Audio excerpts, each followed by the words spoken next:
30 love. Larsson's victory over Sampras in the Grand Slam Cup in Munich was his first in 5 matches.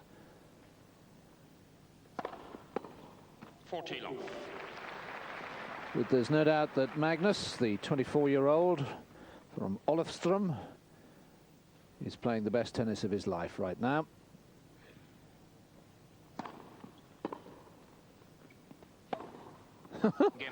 And that's a lovely way to start for Larsson.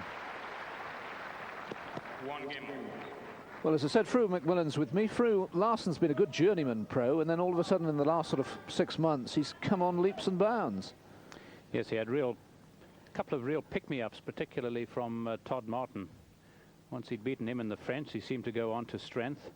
And then, of course, the real turnaround came when he beat him in the Davis Cup under real pressure. It's gone the line. Yes, Magnus Larsson beat Todd Martin in the 5th and decisive rubber of the Davis Cup semi-final, and of course then won both his singles in the final as Sweden beat Russia.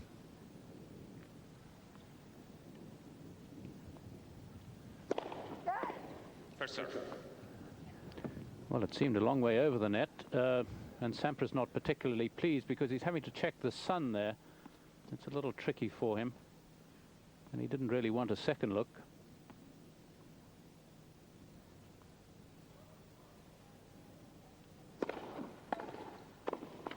Love 30.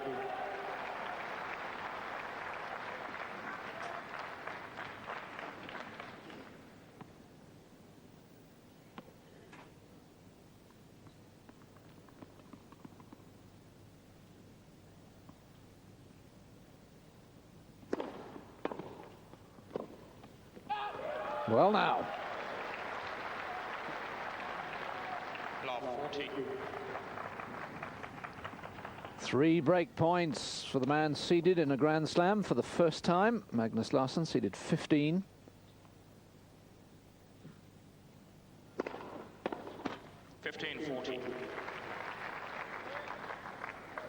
Interesting to see where Sampras chooses to serve Larsson, because he has got a much stronger forehand, but that's not necessarily the case on return, where he needs a really long swing as a rule. Of course, on the return of serve, he doesn't have that much time.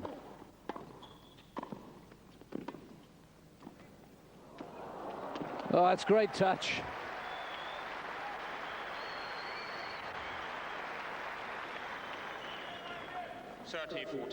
Well, wonderfully soft hands here by Sampras, but watch the shot of Larsson's. He looks uncomfortable playing it, but he himself has marvelous control of the head of the racket on the backhand.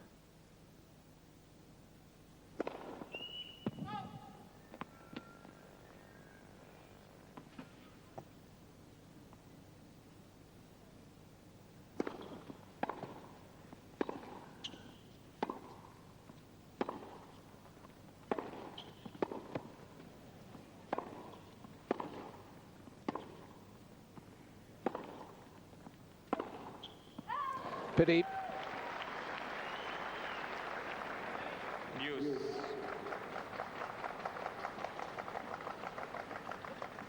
Chance to unleash the big forehand, and maybe got a little overexcited. So from love 40 back to deuce.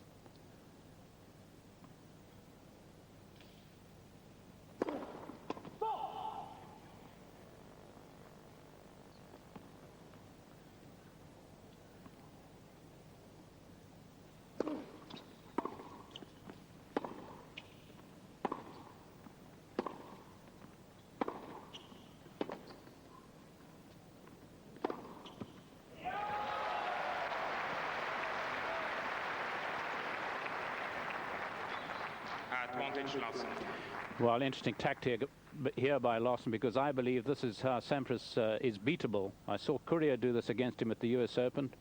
Concentrate most things on the Sampras backhand. And there is the break. Larsson leads 2-1. And something for the Swedish fans to celebrate straight away.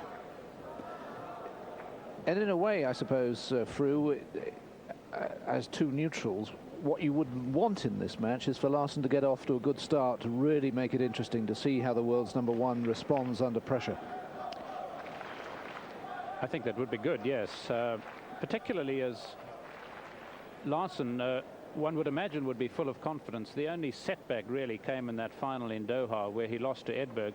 And Edberg can do on a tennis court perhaps what Sampras can't do. He can really, once the ball is in play behind the serve, he has got the best attacking game, the best approach shots to the net, better even than Sampras, particularly using his backhand. Edberg was relentless, and I don't see Sampras playing the game that way. Now, from the back of the court, I think Larsson actually is a better player than Sampras. His backhand, like Sampras's, is weaker, but his forehand, even though not as pretty as Sampras's, is lethal and lethally effective. 2-1 then to Magnus Larsson in the opening set. Winner of this match, incidentally, will play Jim Courier or Karol Novalchek. They'll meet later today.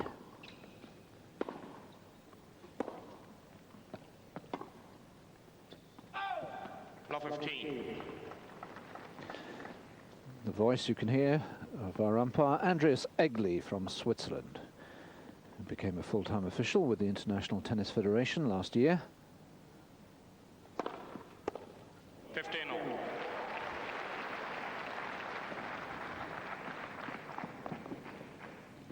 And I mentioned Larsson serving to Sampras's back, and now Larsson's best serve actually on both courts is to the forehand side. 30-15. There's the first ace of the match. Of course, a really tall man, Larsson, 6'3", 1m92.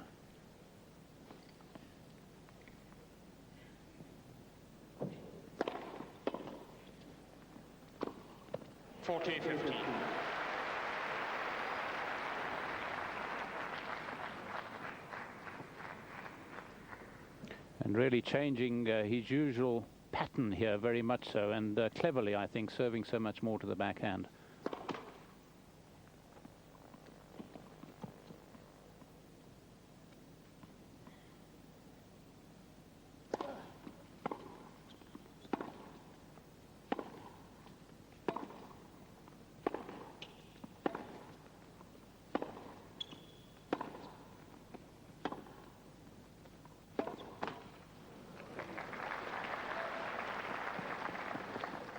Thirty.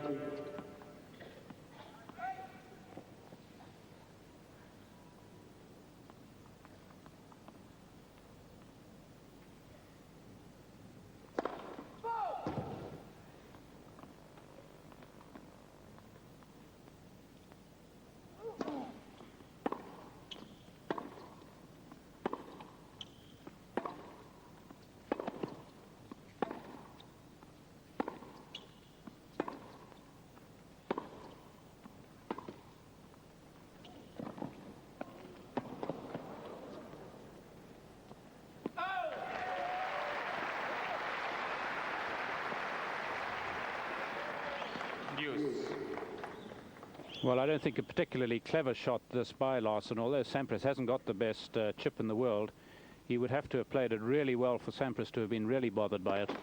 As it was, of course, it brought Sampras in perhaps against the will, or was he doing it on purpose?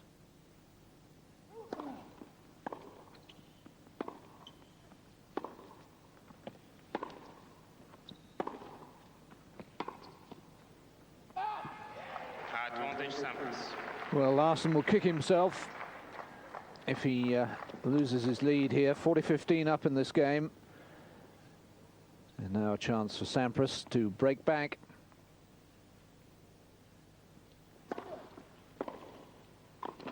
Oh dear. Well, the change of tactic worked perfectly. Set him up with a simple volley. 2 games on.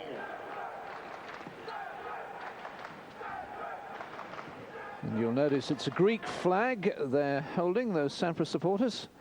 Of course, Pete's family of Greek ethnic origin. 13 minutes gone, 14 as the clock ticks over. 2-all opening set. 15 off. First ace from the American. Funny enough, when Larsson played Edberg in Doha, I got the feeling that he was feeling so good. He went off a little early on, just trying too much too soon. Yes, I remember when he won the Grand Slam Cup, he was talking about the great run he'd had up to and including it. And he said, well, you know, you just got so much confidence. You just go out there and play your shots and everything happens.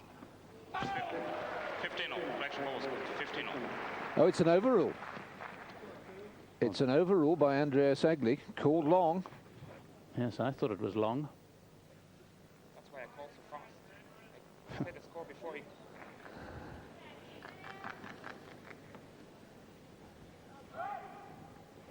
I tell you, he must have mighty good eyesight to have seen that one at all. 15 all.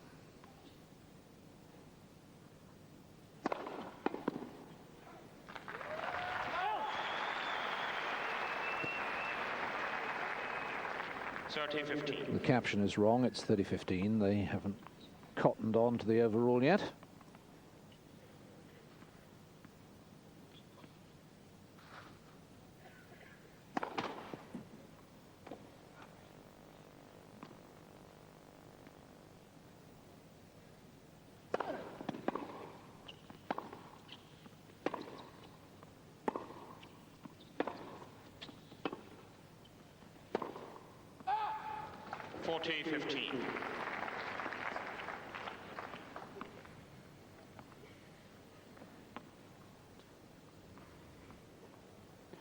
As a rule, makes very few unforced errors, Larsson.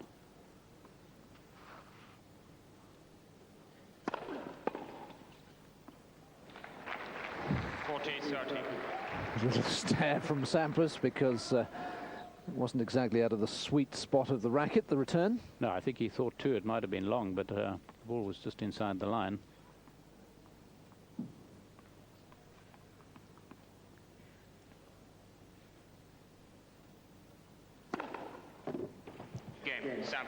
Well, both Fru and I look at each other and say that that was wide, so maybe justice has been done. Two mistakes made, they've evened themselves up. Sampras, having been 2-1 down, now leads by 3 games to 2. First set.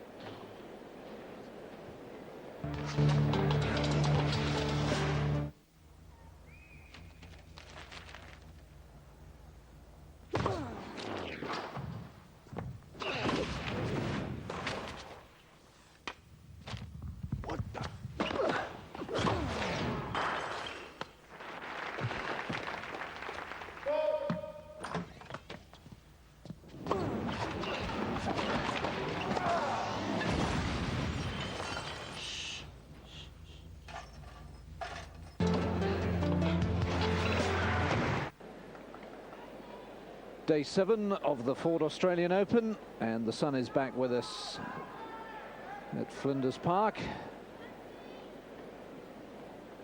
And let's hope it'll shine on a glorious day of tennis. 2-3 first set.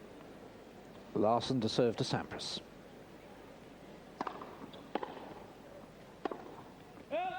Love 15. Much more typically Larsson that, apart from the error. But the wide serve to the right court.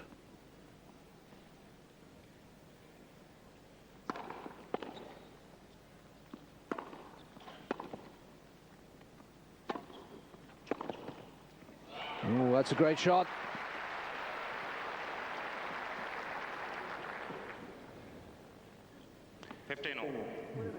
It is a great shot, yes. And what? Can't believe it was called out. He called it out. What? He called it out. Did he call it out? I didn't hear him, did you? I didn't hear him first, but then I saw him and he repeated his call. Well, I'm amazed. I have to confess I'm absolutely amazed. This looked plumb on the line to me.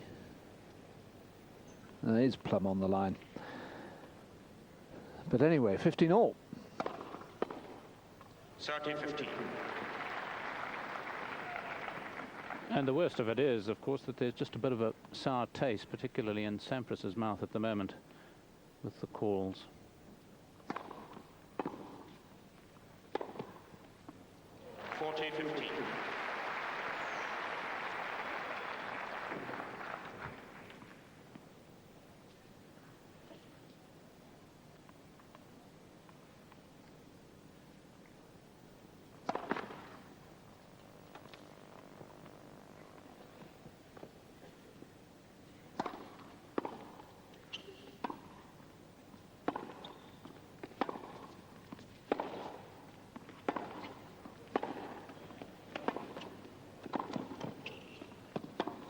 Oh, this is good stuff so early on. 3 games over.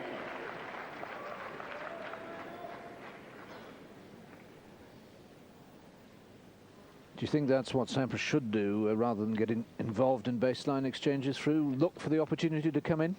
Yeah, I think he's got to be looking for it. His problem is, as I said earlier, he's not as good an approach shot player as Edberg. 15 long. Second ace.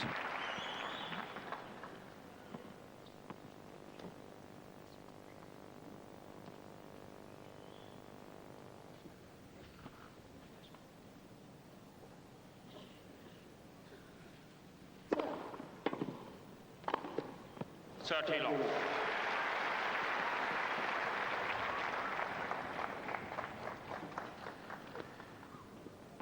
Yes, he's really got to serve well, I feel. Sampras, like most of these chaps, with big serves, but he particularly, so that he can dominate quickly in a point.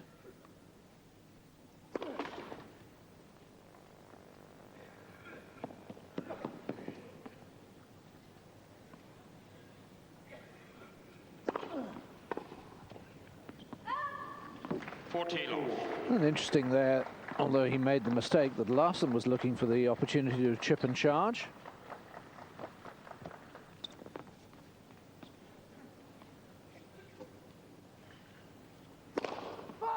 Oh dear. That sounded almost like the frame had gone, let alone the strings. Yeah, certainly seemed like a lot had gone anyway.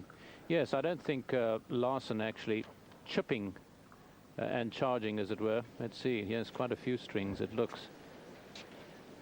The whole system distorted. I think in a way that might play into Sampras's hands. I think he deals with a more softly shot hit to his backhand a lot more comfortably.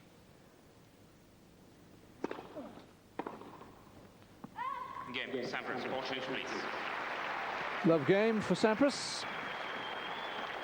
Sampras leads 4 games to 3. Fru, how is it important psychologically for a player when he's up against the best player in the world, one of the really top players, to know that he has beaten him before? Oh, I think it's immensely important. The fact that he had a win in the final of the Grand Slam Cup, although let's point out that it's one of those situations where they had semi-final matches the day before, and of course Larsson here had a very comfortable victory in 3 straight sets against Todd Martin. Sampras was dragged through 5 very long sets immediately prior. It's a bit like the US Open, where they play the semi-finals the day immediately preceding the final. A shocker, really. Perhaps 3 sets would be the order in the Grand Slam Cup. However, a win is a win. And that is my point. I remember when McEnroe, even when he was one of the best players in the world, took sort of time out and wasn't quite focused in his tennis, and would make sort of periodic raids onto the tour. Take your seats quickly, please. Thank you. People forgot that he was unbeatable. And of course, every time he came back, he was just that little bit more fragile in his game. And people could gnaw away at him and so secure wins. And so it is. Once you've ever beaten a player, even if he had one leg at the time, the feeling is good. We're on to our second set of tennis balls, and Magnus Larsson serving.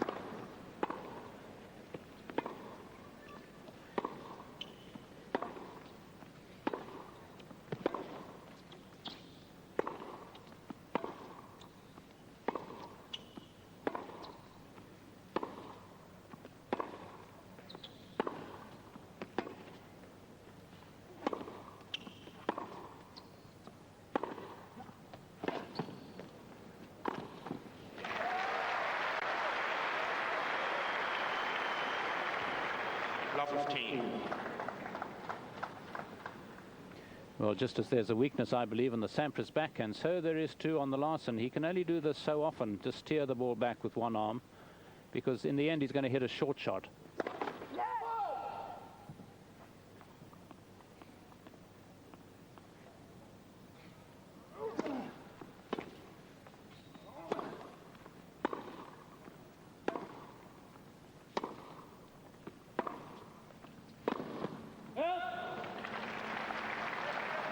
15-all.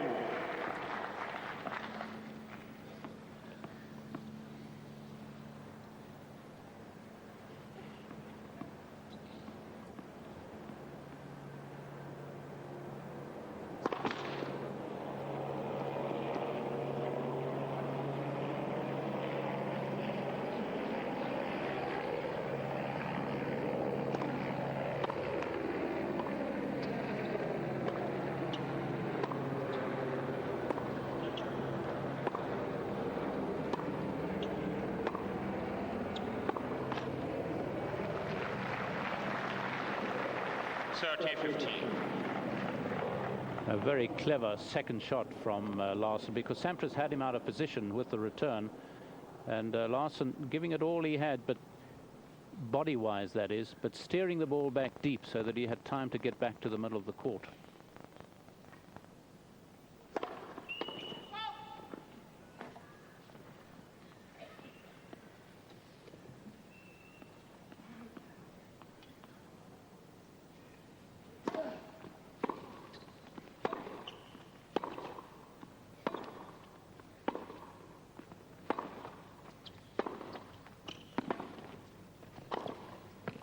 No, just overdid it. 14-15. Both these men have the habit of taking up position rather over to their backhand wings, trying to get the big forehands into play. And I think what would be valuable for both of them in this match is to hit quite a few backhands down the line.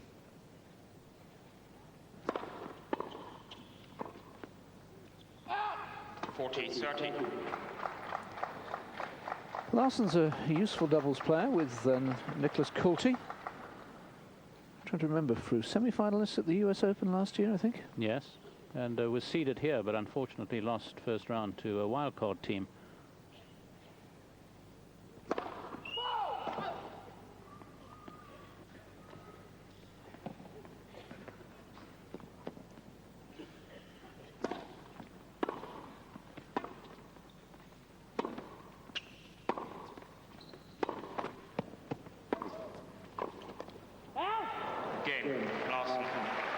Well, Sampras will be disappointed at a couple of volleying errors. 4 games on. Quite a few of the Swedish fans in the national ice hockey strip, which prompts me to say that Magnus Larsson is a great ice hockey player.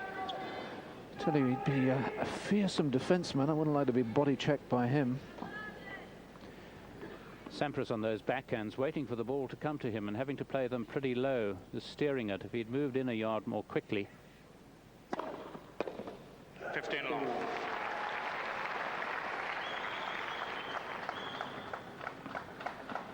Sampras is the greatest ever. Well, he's got a little bit to do, I think, to convince most pundits of that, but certainly not impossible.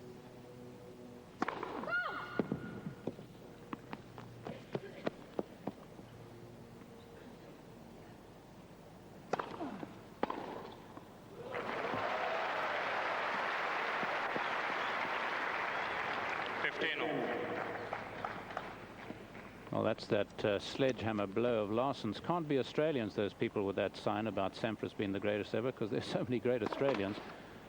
I think they'd be tarred and feathered, forgetting the likes of Sedgman and Hode and Rosewell and Laver and Newcomb.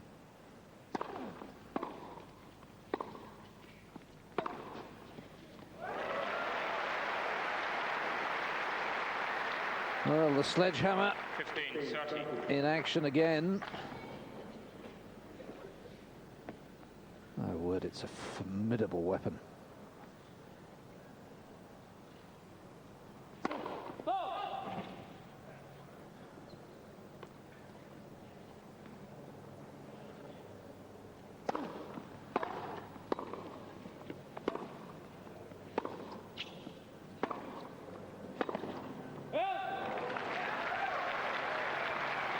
He's playing with immense confidence. I mean, the return he came up with there last, he just, I mean, we talked about the sledgehammer on the 2 previous forehands. He hit that one even harder.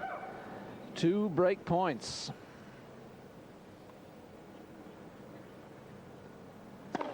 Well, there was some call, but it was a good serve. I don't know. Not mean a team.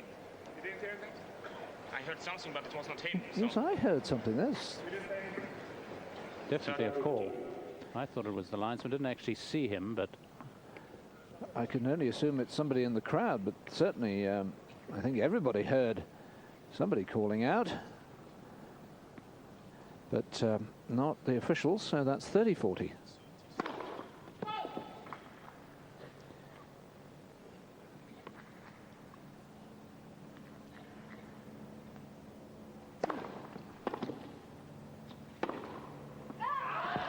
Larsson breaks serve for the second time in this opening set. And this time, of course, he's going to be serving for it. 5-4 to the Swede. We'll be back.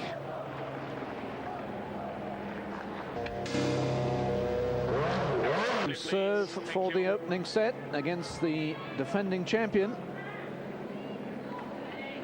We've had all sorts of incidents in the opening 32 minutes.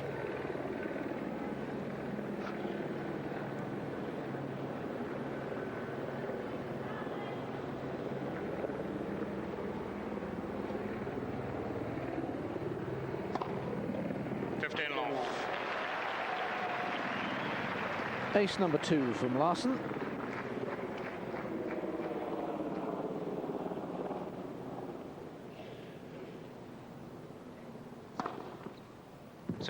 Make that 3.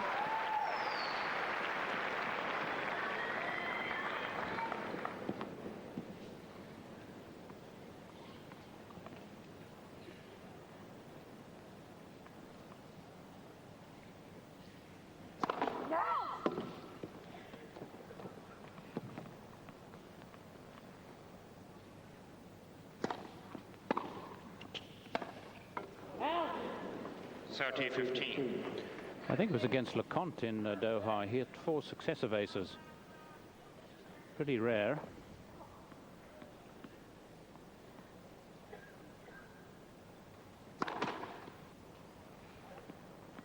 Carl Høgeskov and Stefan Simonsen, the 2 coaches of Magnus Larsson.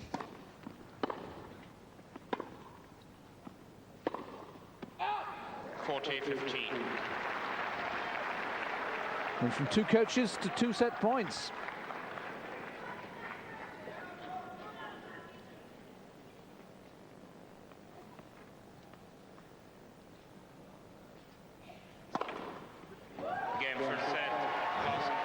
Well, he must have been a little nervous, having lost the lead earlier in the set, but it didn't show, and it's Magnus Larsson who becomes the first man this year to take a set off Pete Sampras in an official tournament.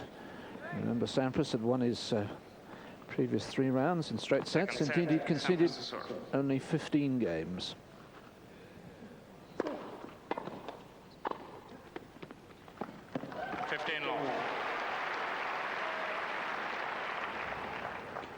Yes, strangely phlegmatic last couple of games in that set, I felt, by Sampras. He occasionally does that, sort of have a Goolagong walkabout.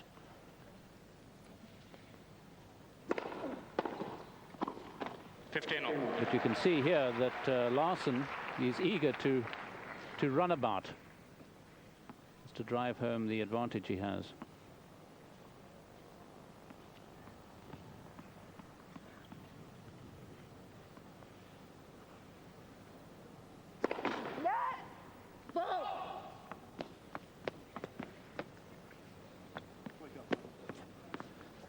Saying to himself, wake up. That's interesting.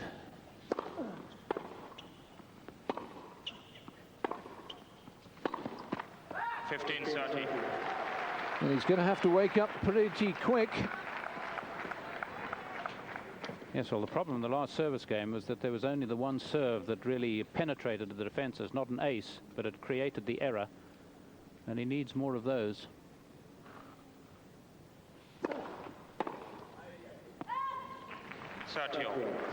I remember when you and I were doing Boris Becker losing in what seems like an age ago, but is only 5 days ago. You were saying that you think Becker has to serve at least 1 ace a service game. Is it the same with Sampras? Yes, I do.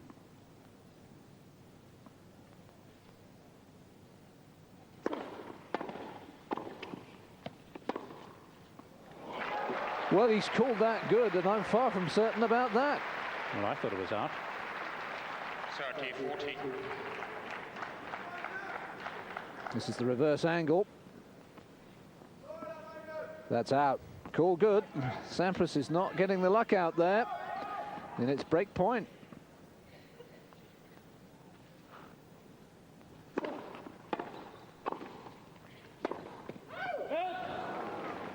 Deuce. But just the way Larsson is playing all these shots, it's total freedom, total self-belief at the moment from the Swede.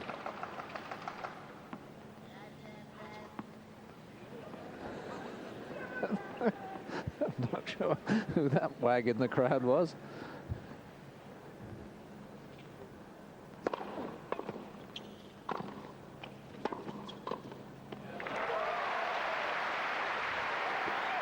Sampras a lot closer to the net on that backhand volley. Advantage. He's got to Sampras. commit. Really came close. Look at this.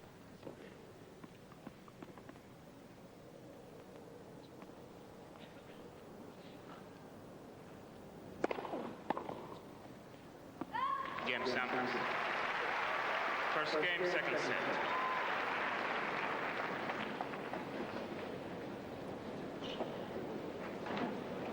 We talked earlier through about the fact that Larsson has won. On the other hand, when you're the world's #1 and when you had a fabulous year as Sampras did last year, 74 wins, just 11 losses, do you get into that sort of state of mind that you think, even if you're way down, I'm still not going to lose this match? You have total belief in your own abilities? I think that's probably true. I've never been #1 in the world in singles, but I would imagine that that's the case. Certainly the wins give one confidence, and obviously if you're one in the world, you've had that many more wins than anybody else. Did you and Bob Hewitt, when you were the best doubles team in the world, have that sort of feeling? Yes, and I think there is that sort of reserve tank of confidence that you can draw on that perhaps others can't. The only slightly worrying thing about Sampras is that whilst he ended up the year as the IBM ATP World Champion, he didn't do it, I didn't think, in particularly confident style. He lost to Becker. He might well have lost to Agassi had Agassi not blown his top.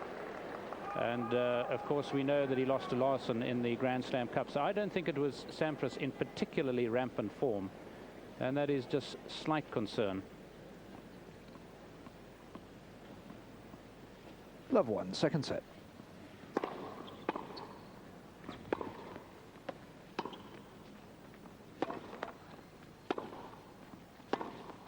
Love 15.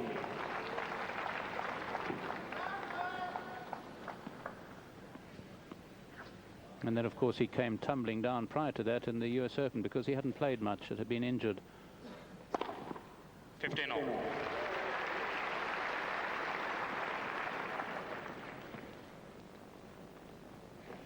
Yes, 2 injuries, both ironically in Davis Cup ties, hampered the second half of Sampras's year.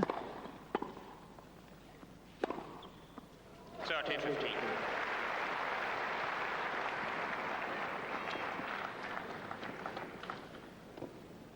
Well, you can see the danger of just steering the ball back. Got to perhaps do just a little bit more with it.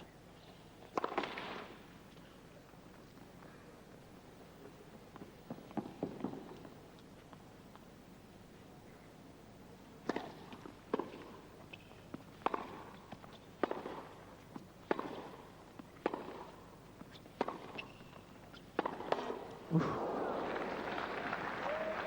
40-15.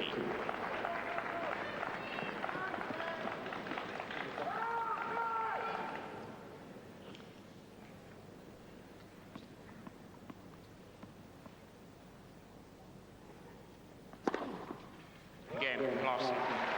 Well, Larsson out-serving Sampras, 6 aces to 3. 1 game on.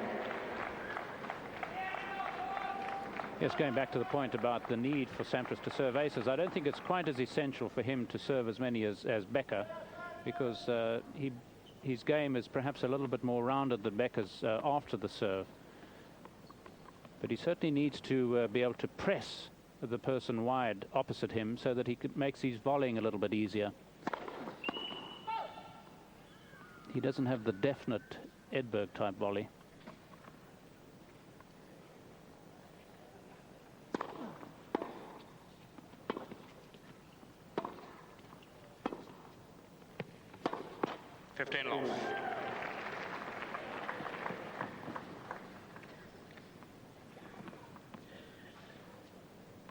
It's one of the cameras just inside the roof of this magnificent centre court at Flinders Park.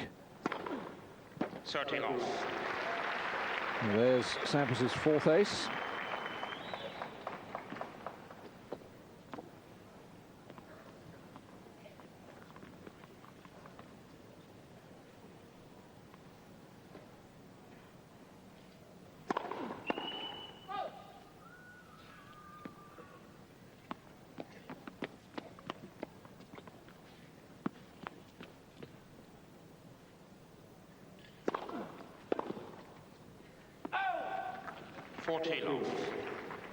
I thought Sampras served particularly well in his last match against Jonsson. Larsson, of course, a different kettle of fish. Again, Sampras. Yes, a rather bigger fish in every respect. So a nice love service game for Sampras, which will bring him some relief. And he leads by 2-1 on serve, second set.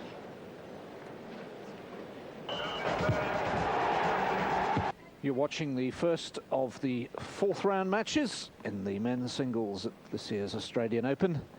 Magnus Larsson has taken the first set from the number 1 seed. 1-2 in the second on serve. 15 off.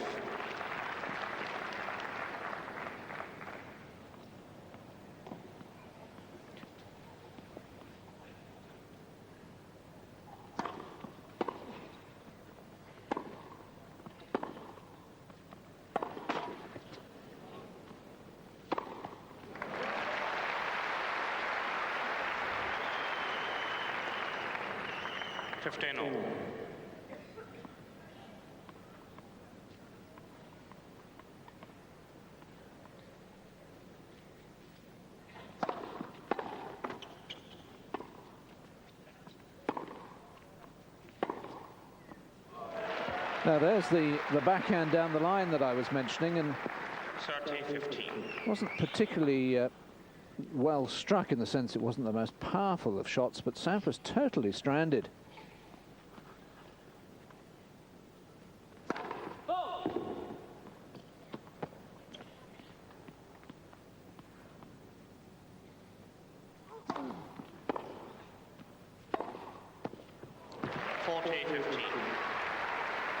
Yes, but of course that's how you cement openings, by initially attacking one area of the court and impressing on the opposition's mind that that's where you'll play most of your shots, and then of course going for the other side.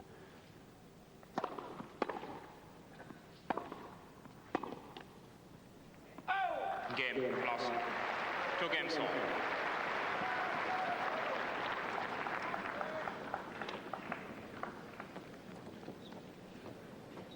Sampras's body language, I think, just has to be a little more positive here. Well, we have a slight moment. Let me tell you, the news of Tim Gullickson is that he's still stable in hospital, still undergoing tests, but certainly not critical or anything like that. I do gather that Pete was able to speak to him last night. Tim Gullickson, of course, the coach of Pete Sampras, in hospital, having fallen unwell again. 15. The first double fault of the match from either man.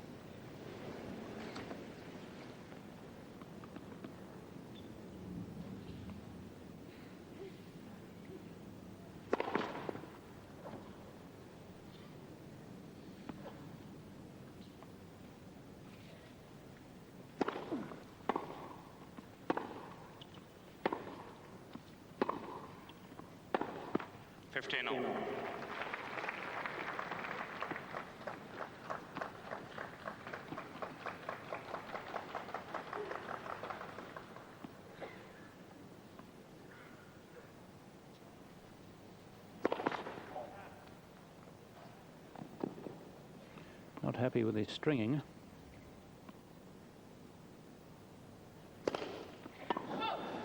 Perhaps he sensed what was about to happen. Yes, there's been a lot of movement of his strings, and every now and again he calls to one of the ball kids to give him the little mechanism to keep the strings in place and to put the little plastic bits that prevent the strings from moving and fraying. There he is, putting it in. Through, I mean, it's been such a weird week for weather. Does the heat of the day affect how you string a racket? Well, it does, actually. The hotter the weather, generally, the tighter the players like their rackets. And, of course, in Melbourne, that can be a real problem. So the idea would be to have a bundle of them strung at one.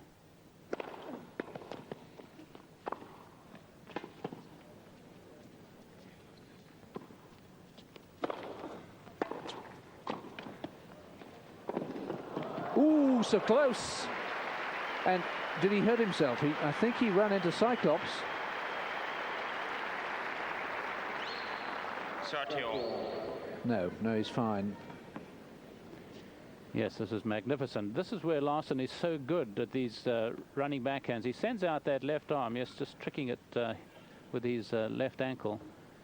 And he doesn't look as if he's going to get anywhere near the ball with the backhand, and yet somehow that elastic right arm of his manages.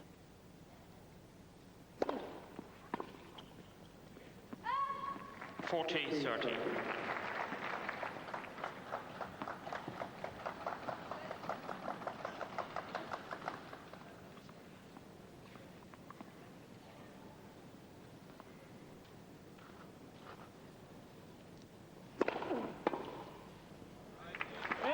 Game, Sampras. Sampras leads 3 games to 2. Yes, going back to the tension of the rackets, the only solution, of course, is to have a whole variety of rackets strung at different tensions, allowing for the great variation in temperature in Melbourne. Doesn't often happen, and Melbourne's a fairly unique place in that respect. Yeah, I remember last year we had that extraordinary day when we should explain that if you get a northerly wind in Melbourne and it's straight off the desert, you get a southerly wind, it's straight off the Antarctic. And we had a day, didn't we, last year where quite literally within half an hour the temperature dropped 30 degrees Fahrenheit when the wind swung from north to south. And I mean, it was chalk and cheese. You were absolutely sweating one moment and shivering the next. Yes, quite literally. And of course the year before that they had snow in the environs of Melbourne at round about Christmas Day. So that's how drastic it can be. But it can be a real poser and problem for the pro tennis player. I remember too when he lost to Jim Courier at the French Open last year, Sampras was constantly asking for his rackets to be restrung, and maybe he got sort of almost hypersensitive about it, and I'm just wondering whether it's happening again today. Well, I think it is partly the stringing, mainly the stringing, and also we saw after the very first game of the match re-wrapping his grip. Quiet, please. Thank you. 2-3.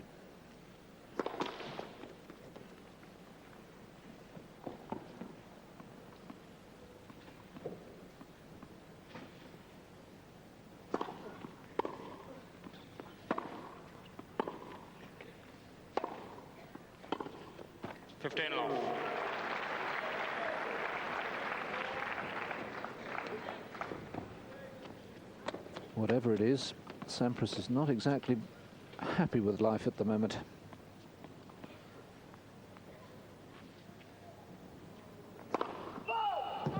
And of course it should be said that the principal reason for that is the form of his opponent.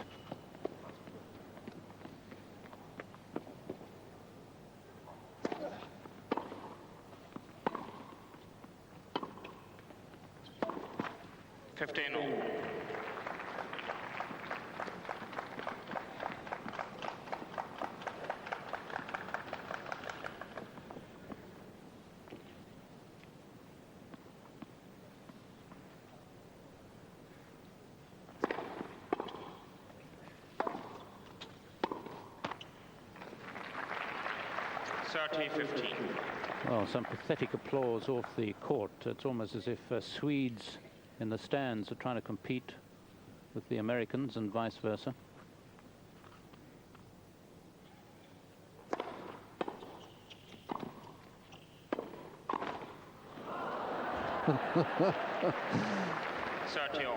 You're not allowed 2 goes, of course.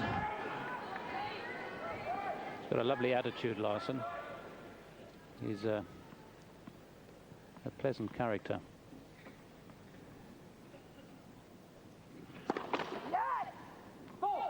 I suppose one could call him a big old softy at heart.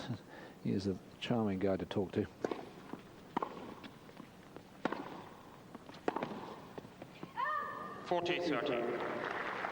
And so, for that matter, is this young man. Very pleasant.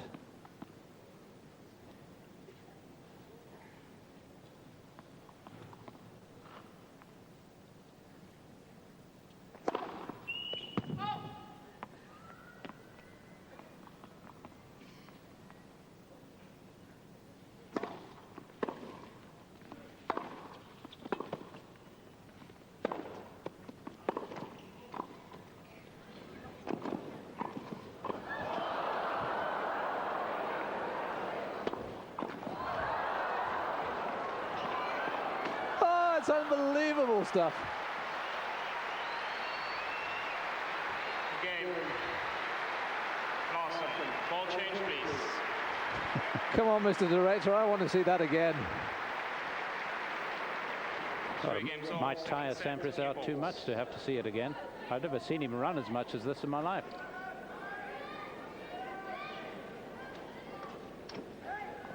This was a shot I fancied him to make.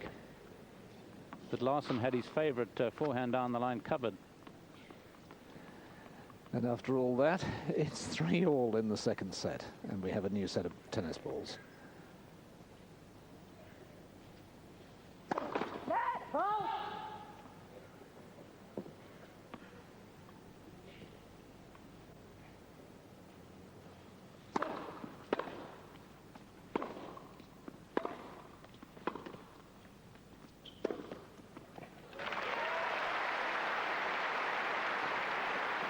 Yes, the real difference between Sampras here and Edberg in Qatar, where he beat Larsson in the final, is that Sampras is not getting in quickly enough and he isn't really able to.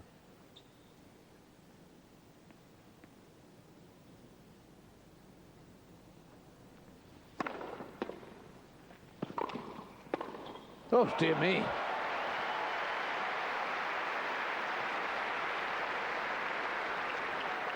Love 30. Well, really, I suppose he must have expected Larsson to move. But the whole court was open. And the theory is, if the gap's big enough, go for it. Because you're playing Larsson or somebody else, not Batman or Superman.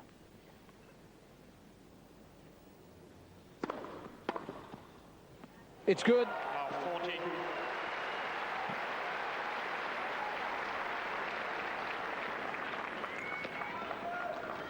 Three break points for Larsson. Well, beautiful control of the racket head again.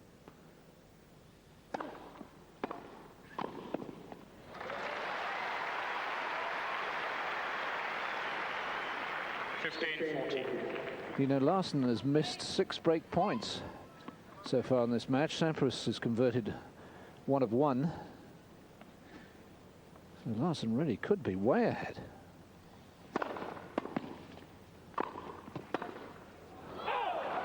I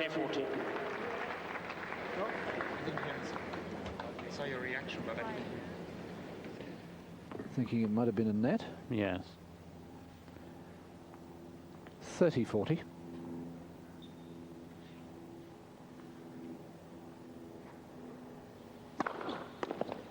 Views.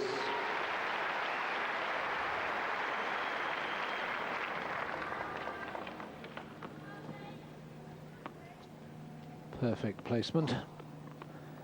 Now, Sampras recovered from love 40 down in the 3rd game of the match, but still dropped his serve.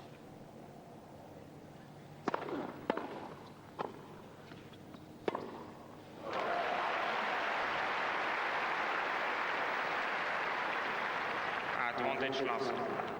Yes, I think that's the point, really, that in fact, only once has he had break point and not actually ended up winning the game, Larsson. But really getting into some sort of rhythm here on the backhand side too. That's dangerous.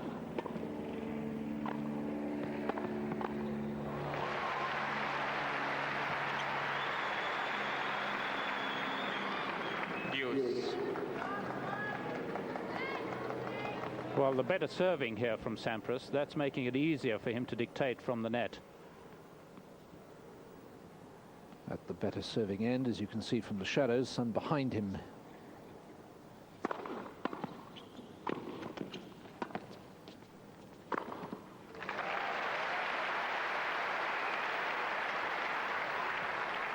Advantage Sampras.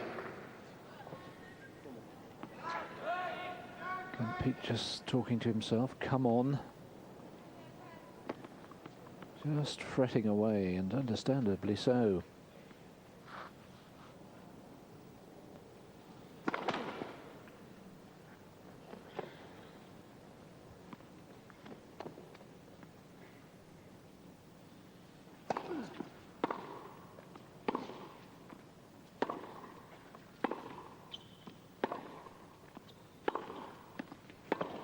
Game. Sampras. So Sampras holds serve after Larsson had had 4 break points. Sampras leads 4 games to 3. And one wonders just how significant that game will prove to be.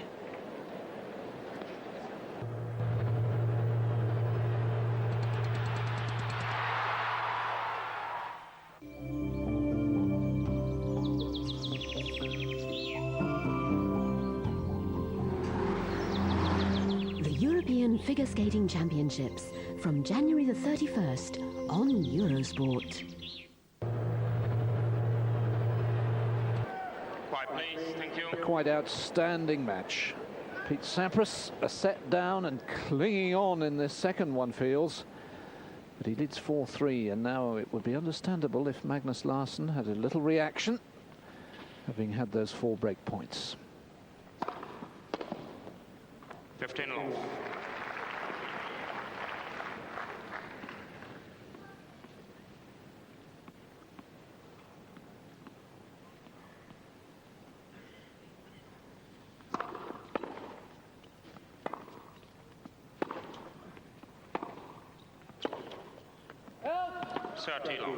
Yes, it's a good point you make. It often is the case if you have break points like that you tend to just lose a little in the next game. But Larsson, it has to be said, is one of the best match players that there is. A very cool customer and really plays big points, big games well.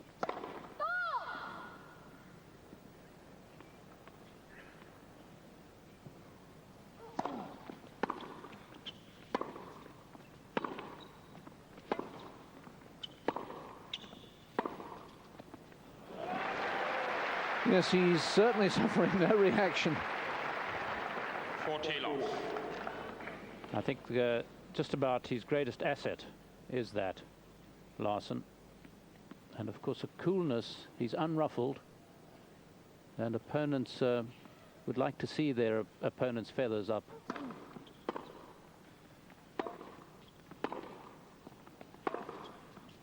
Dear me. I sometimes wish we had our speed gun on these forehands, not just on the serves. 4 games on.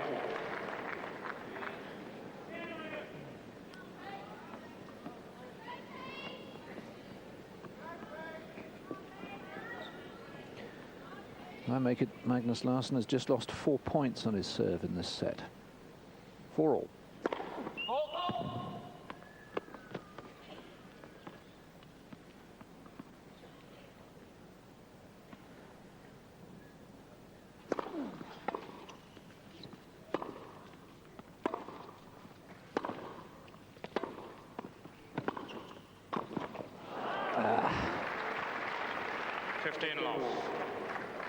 Been his one Achilles heel today. A couple of times he's got himself into lovely positions at the net and then made a right old hash of it.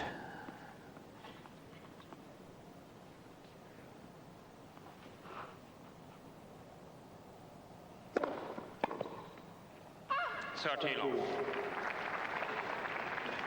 Yes, the one comfort that can be had from the missed backhand volley is the fact that Sampras on his backhand looked to have a little bit of more knife edge. He's been lacking that on the backhand side, often does. And sometimes these things just click.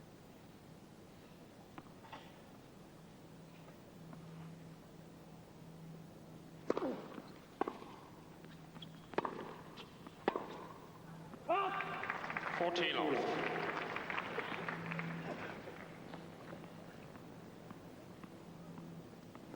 think he's still thinking about that backhand volley and the way he was rehearsing there.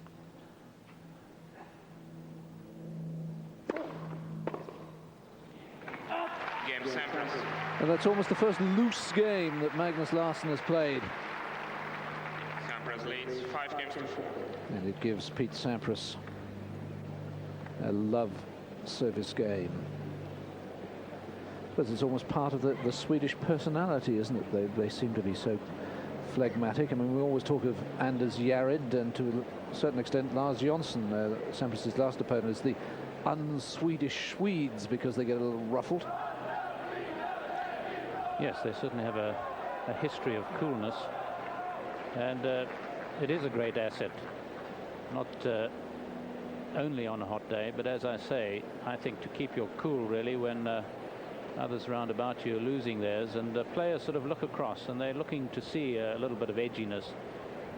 And in my experience, having watched Larsson in the Davis Cup, where he was so outstandingly good against the Russians, and one of his great strengths too is the fact that Larsson can have a poor patch. He can lose, say, 4th sets in a match when he's 2 sets to 1 up and really come back strongly in the 5th. Or he could be 2 sets to love down in a match and come back well as well. That shows strength of character. Yeah, just thinking about the French Open, he was 2 sets to love, and was it 7 match points he saved in the quarterfinals against Drakeman? That's right. Drakeman, who of course played Edberg the other day. Anyway, Larsson's got to show coolness now because he's got to serve to stay in the second set, 4-5.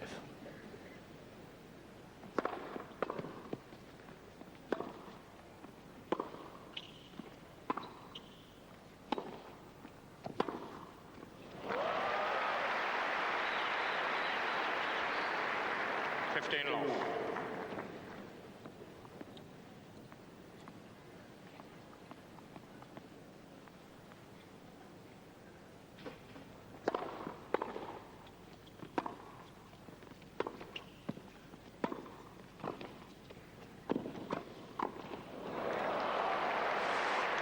Well, that's another call that Fru McMillan and I think is wrong.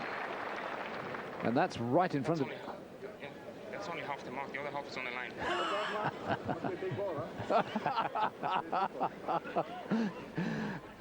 Well, let's have another look again. But our instinctive reaction was that the ball was out.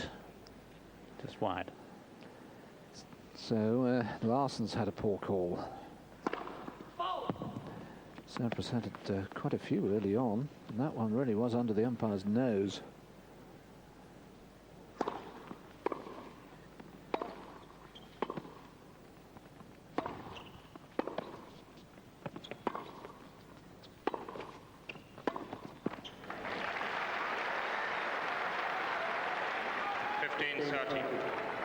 Well, sure enough, Sampras is hitting the backhand now a little bit more solidly, but still a little hesitant in getting up to a close position to the net.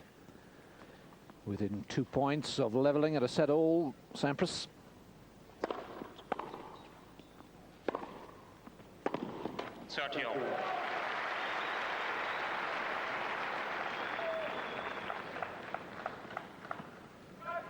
Well, this is an example of Larsson playing the big points well. He'll often follow this up with a wide serve out to the forehand. 40-30. I'm glad to know that sometimes even the great Fru McMillan gets it wrong. But that's what he was doing early on in the match, serving to the backhand, and this is of course what he's been doing against Sampras particularly well early on. It's a good tactic.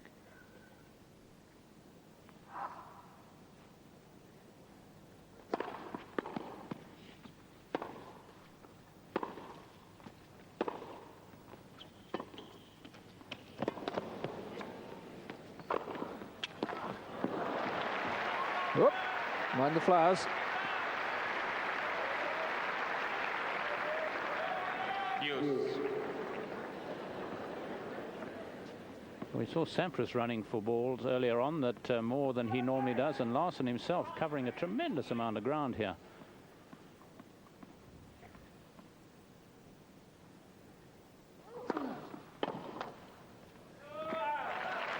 There's the swinging serve, wide out.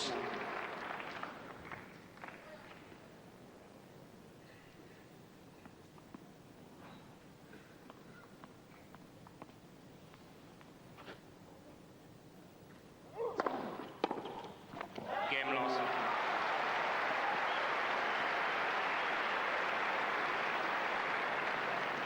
Five games over. Lovely to see this centre court filled to bursting point, of course. The middle Sunday, very popular day. A lot of families here. All the kids are still on holiday. And just a beautiful day.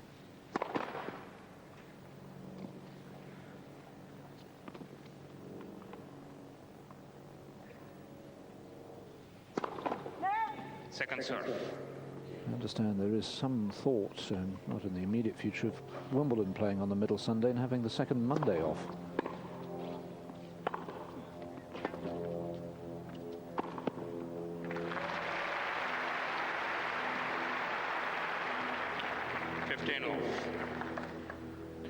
Well, strange sort of forehand volley this. A little hesitant again, but perhaps just making sure that he had good sight of the ball, Sampras.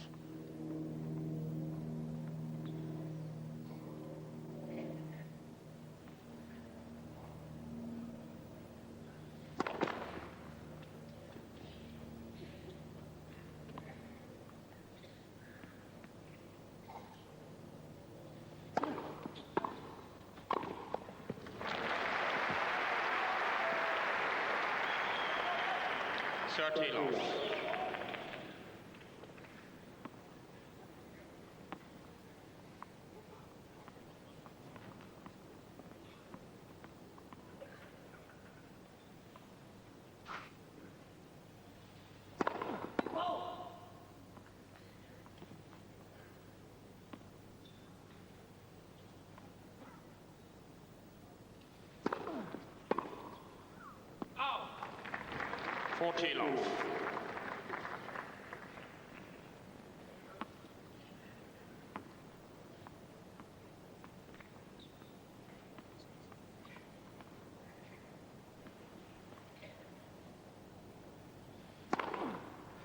Game. Fifth ace from Sampras, and perhaps more significantly, a second successive love service game. Sampras leads 6 games to 5.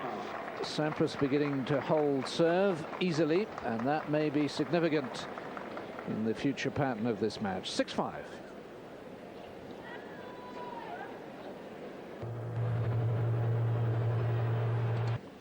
Magnus Larsson serving to take us into the tiebreak. 15 love.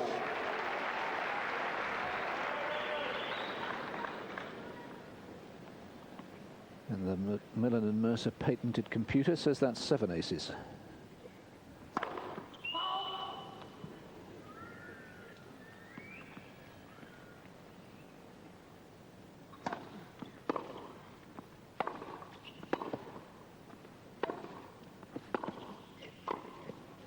Well, that's the best volley Larsson's played in the match by a street.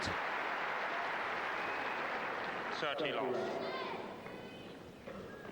Yes, and one of the better backhands, in fact, that Sampras has played too. A slightly unconventional volley, dropping the head of the racket and just flicking it. 40 love.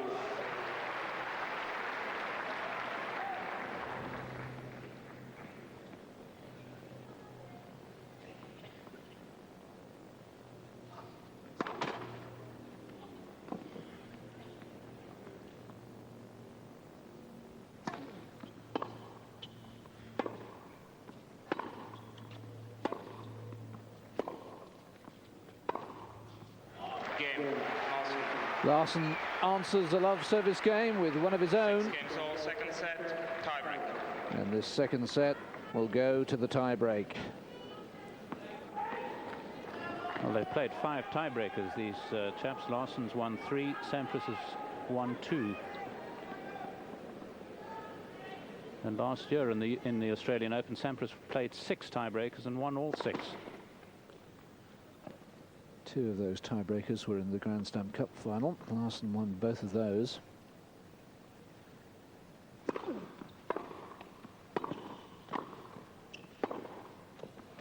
Oh, pinpoint. 1-0 Sampras. Well, really now getting a lot more right shoulder into this backhand of his. Even the roll is looking stronger and more solid.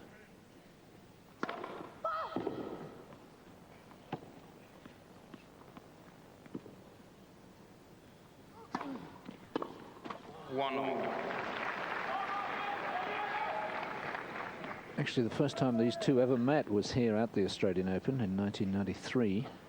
It was in the second round. Sampras won in 4 sets.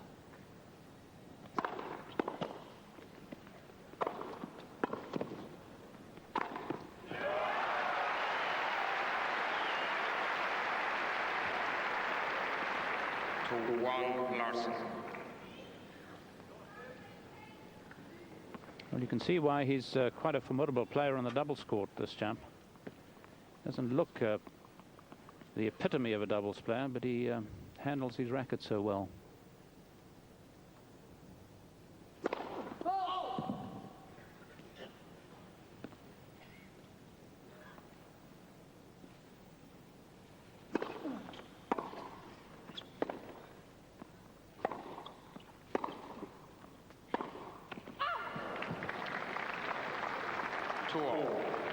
Yes, he sensed the opportunity. Short ball. And rather got carried away with it all. 2-all, second set tiebreak.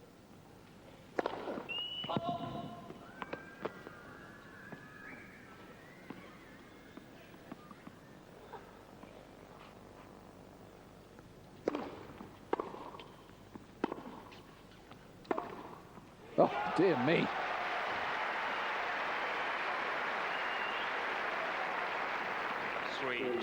Larsson.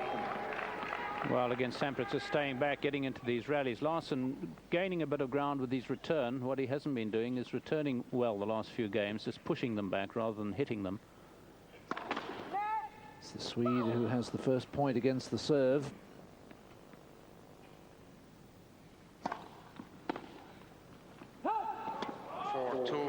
Larsson.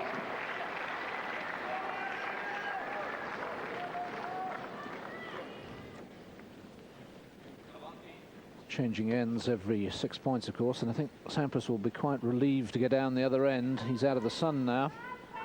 Yes, no doubt about that. That may be one of the reasons why he's not serve volleying particularly well from that end.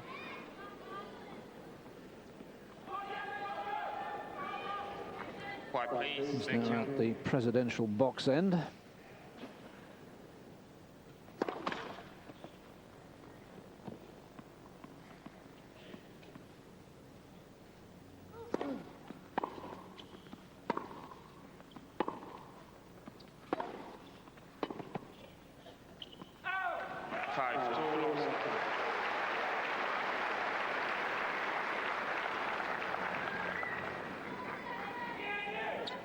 What an opportunity for Larsson. It's only 1 point against the serve, but it's a very useful lead. And if he could get one more, well, then that surely would decide this tiebreak. First serve.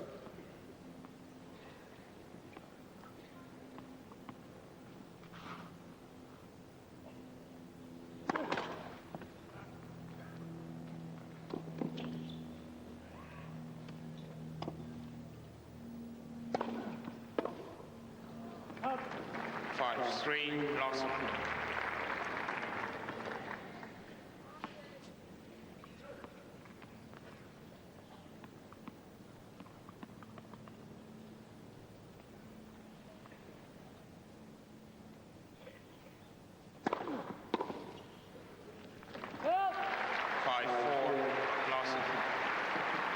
Sampras hangs on, but now Larsson has 2 serves, and he's 2 points from 2 sets to love.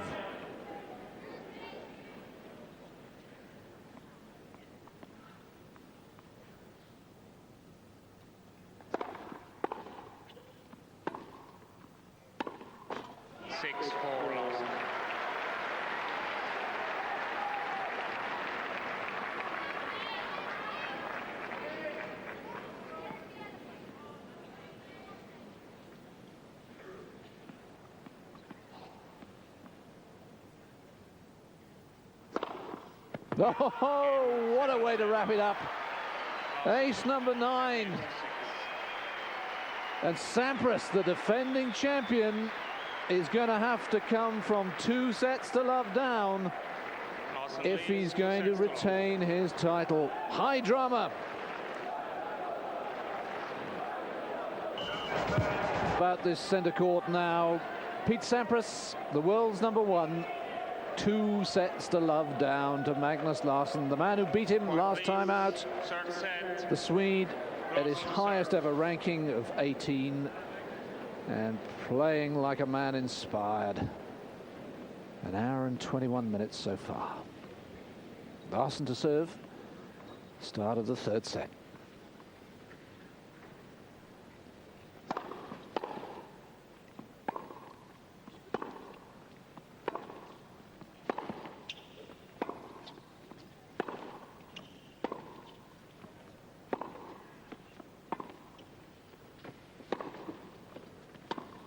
Love 15.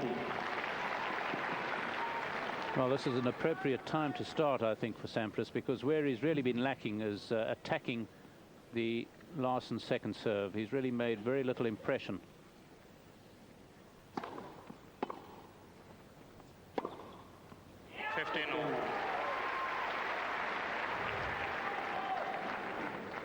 And I'm tempted to say that if he's going to win this match, he's going to have to grab it, because Larsson led Jim Grab in the US Open first round by 2 sets to love and lost.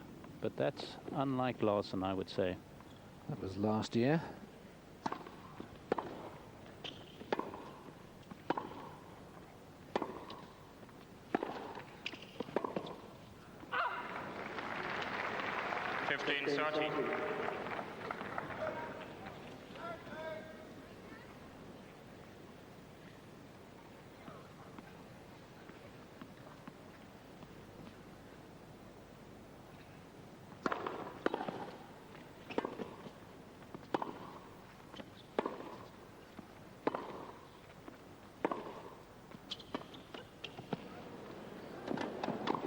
Ooh, got away with it.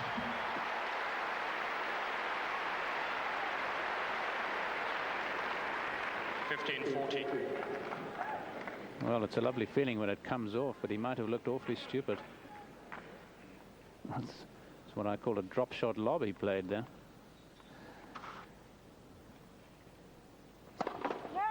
First serve. It's given Sampras, of course, 2 break points. One wonders whether Magnus has just thought about the enormity of the situation instead of the next point. Mind is back on the job. 30-40. That's the first break point Sampras has had in the match, which he hasn't converted. He has another.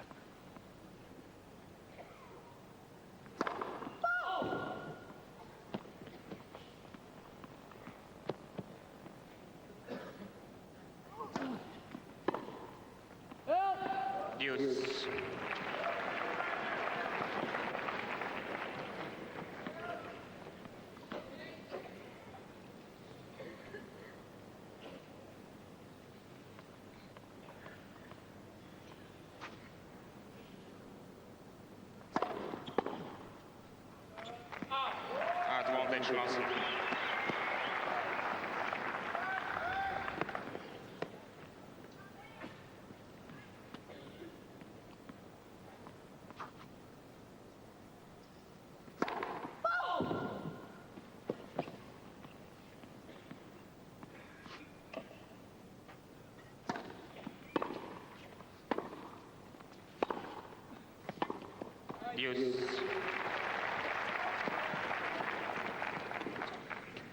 Yes, it's only the second game, really, in which he's had break points. So Larsson served well, but I wouldn't have thought that well.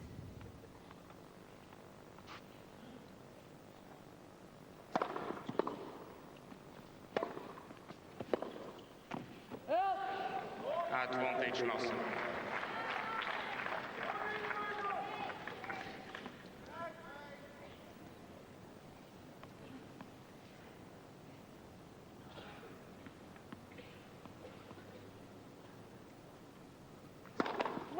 First serve. I think Fruit's only the second Larsson service game that has even gone to juice. Gives you some idea of how comfortably he's been holding.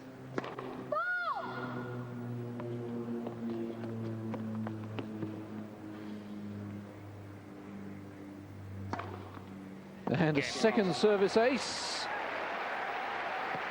And Larsson First game, third set.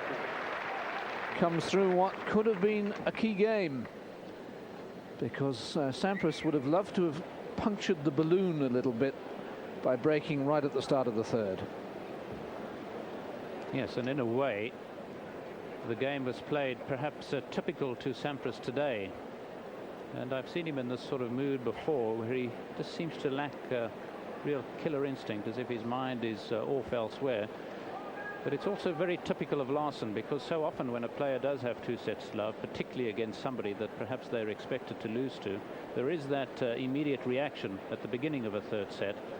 And typical of Larsson, that he should get down break points but end up winning it. And that's why I say he is such a cool customer under fire. The sort of chap you'd like to have leading the troops out. Take your seats quickly, please. Thank you. And Sampras would really have fancied a charge back here had he secured the break. So that's very important for the Swede to have held on.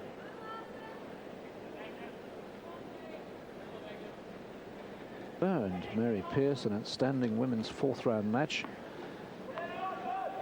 Korea's to play Novacek, Medvedev in action against David Wheaton, but high excitement at the moment. 15 off.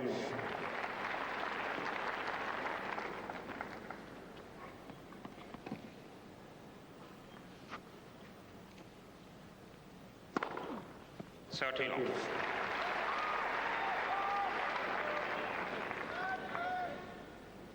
Sixth ace from Sampras.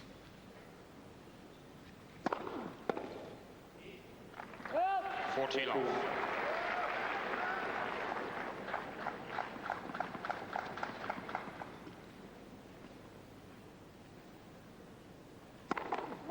First serve.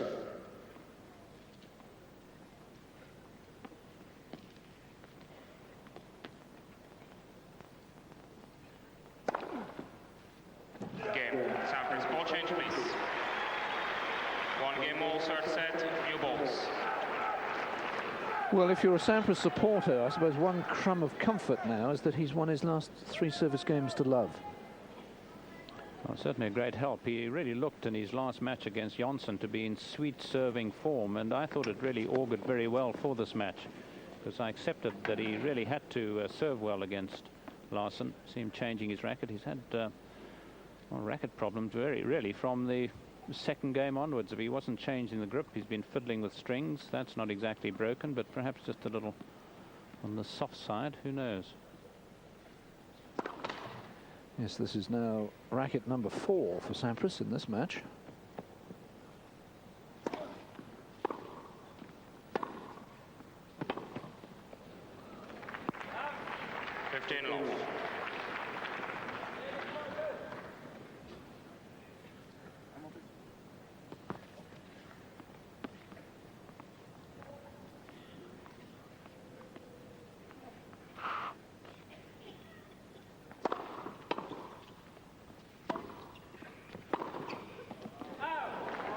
Sounds a much tighter racket.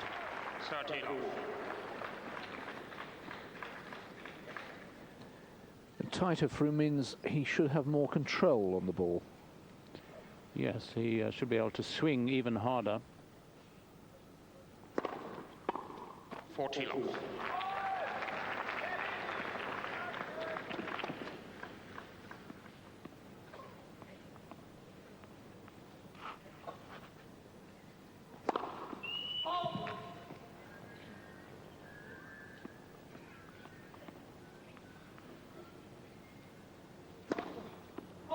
40-15. That's Magnus Larsson's very first double fault.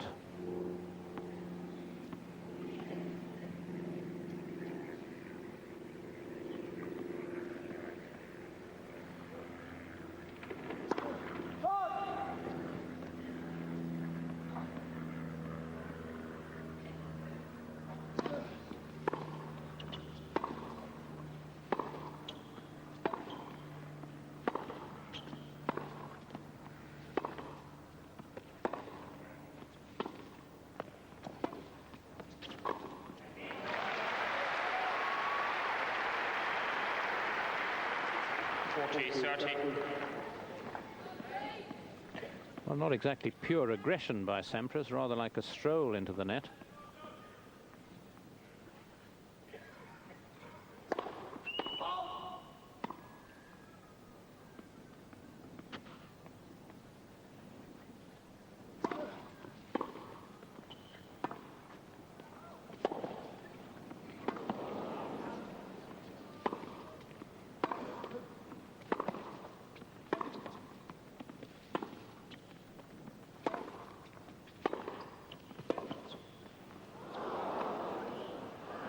Well, what an extraordinary point that was. But Larsson it is who wins it. And we stay on serve in the third set. 2-1.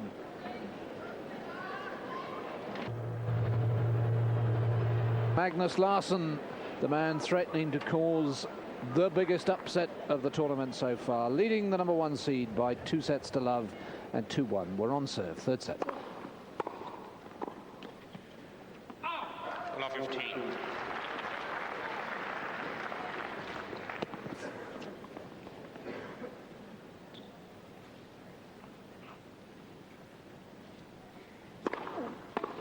15. Not a bad serve that, if you're having trouble pulling your man wide, tall man hitting it directly at him.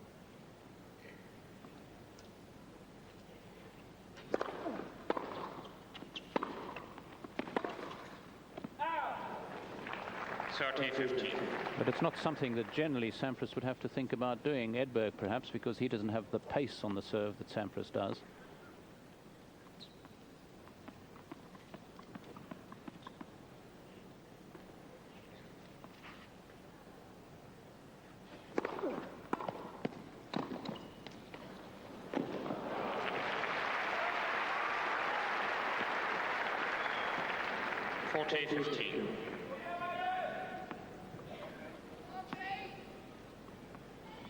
Well, again, that feel-good factor on the backhand illustrating itself there.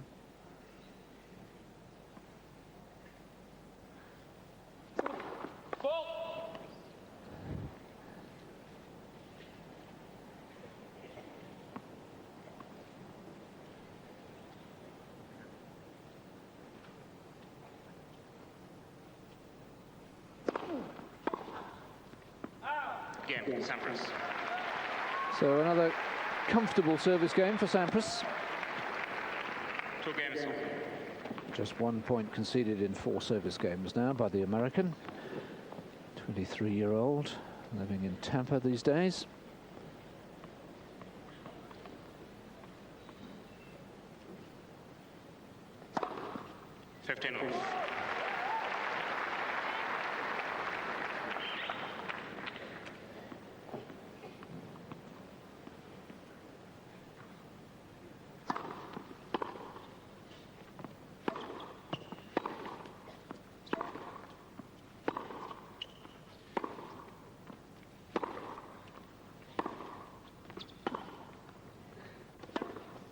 Oh. Well, you were admiring how low Sampras had kept the heavy slice, and Larsson just whips it across.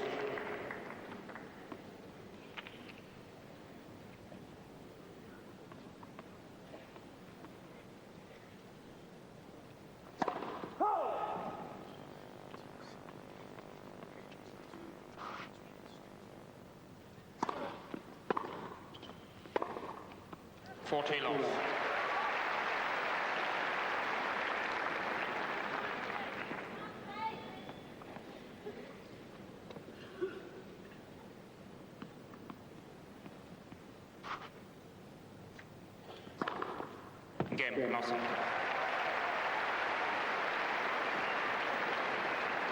Twelfth ace. Larsson leads 3 games to 2. And we were talking about Larsson's character, Fru. You could get some players in this situation and you would feel deep down that they might choke. They might be frightened, scared of winning this match, but somehow you don't think Larsson will be. No, I haven't seen him in a situation like that ever. I think the only time I've seen him lose a match where I thought he would win was in that final in Doha against Edberg, where actually I think he was perhaps a little overconfident and tried to hit the cover off the ball very early on in the match. Here, I think there was a little bit of that to begin with, but I think that was a genuine attempt, really, to put Sampras in his place, reminding Sampras that he beat him the last time out and that he was prepared and thought that he could do so again. He's got the power of shot, of course. He's got that this huge serve, now out-acing Sampras rather comfortably. And the warmish weather, well, that helps the big serves. It should help both Sampras and Larsson. And I would have thought perhaps really would have helped Sampras just a little bit more than Larsson. Although having said that, let's remember that Sampras can exchange shots from the back of the court. He's not averse to playing on clay, as it were.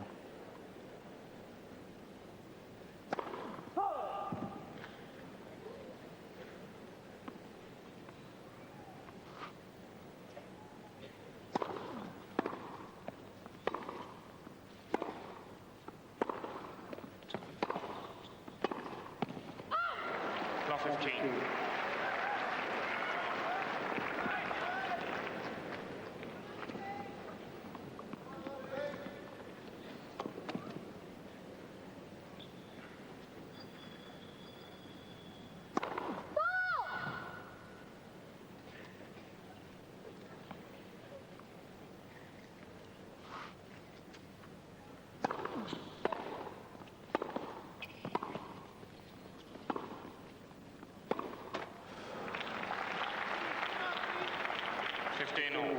Well, Sampras having to defend superbly against the first 2 forehands. Fighting for his life out there, the world's #1.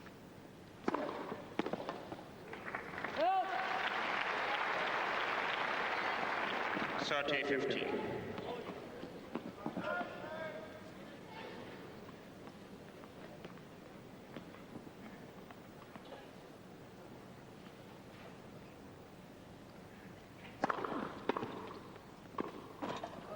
Ooh, you lucky little devil.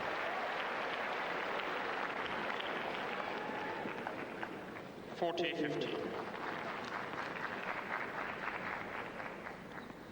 Yes, just the acknowledgement. Nice to see from Sampras. Game, Sampras.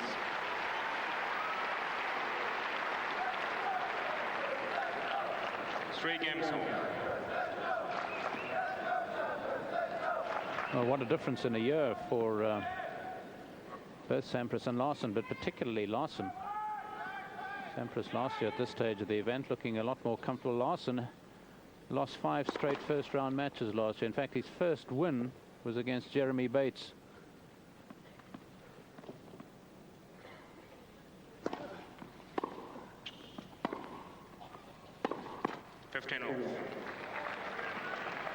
And that, I recall, was Jeremy's first match of the year, because he, like Boris Becker, took off the first month and a half while he was becoming a father.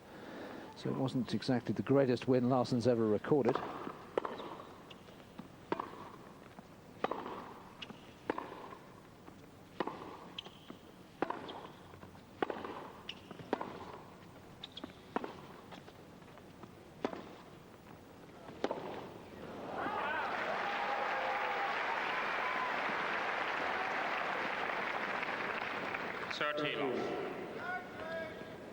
Still playing as if he's just expecting things to unfold here. I mean, it's a bit fatalistic.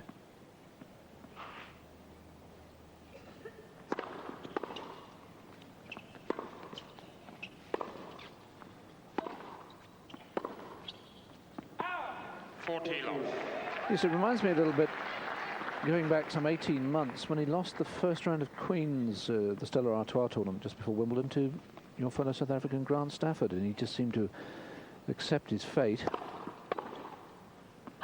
Game lost.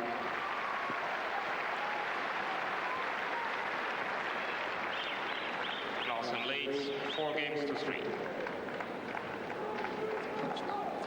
I mean, it took Stefan Edberg to get over the slightly a few years to get over the slightly hang-dog look when things weren't going his way.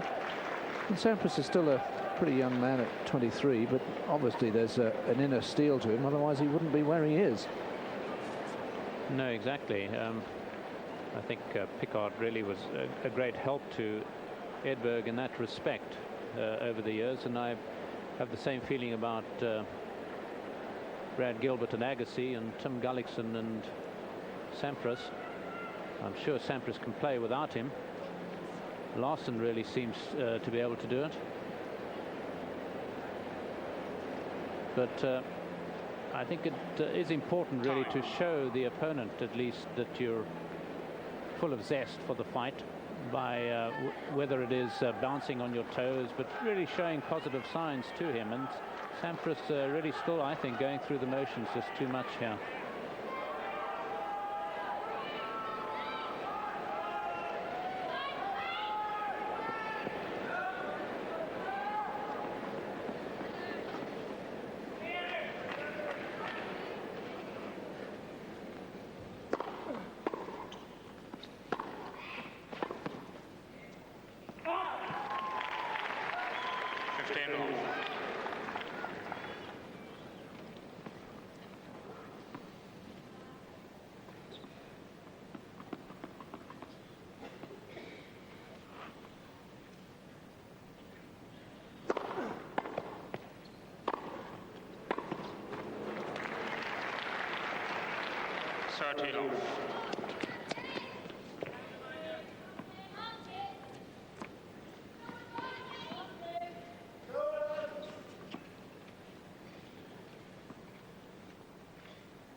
When he's got involved in these baseline rallies, he hasn't really been probing as much as I would have expected for the opportunities to come in.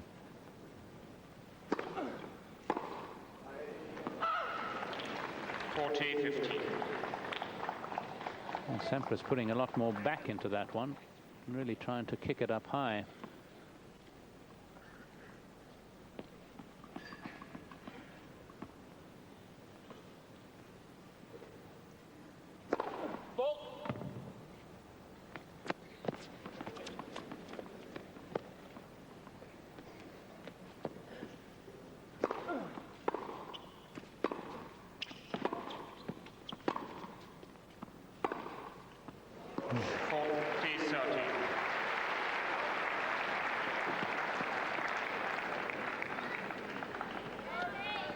Well, it really is an almighty shot, this one of Larsson's.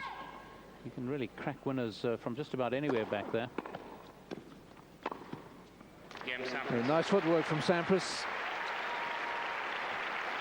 Quick to stop, go back a pace, and get himself balanced. Now, Sabine, our excellent Eurosport researcher, has just given me a statistic that I was searching for. Pete Sampras has only once in his entire career won from 2 sets to love down. Mind you, it was quite an occasion because he did it against Thomas Muster on clay in the French Open in 1991.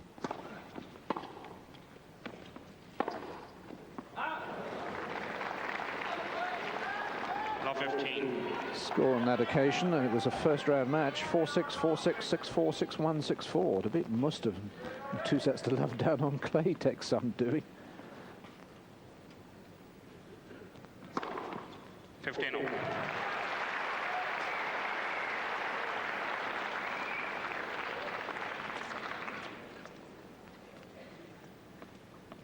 13 aces for the Swede.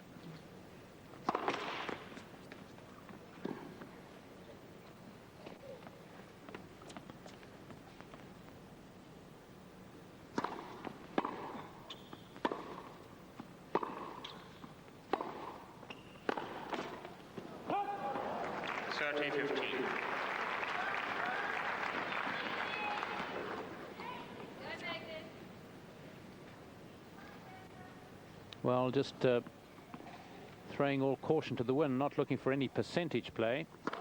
He doesn't, as a rule, of course, Sampras tries to hit the ball fairly low over the net.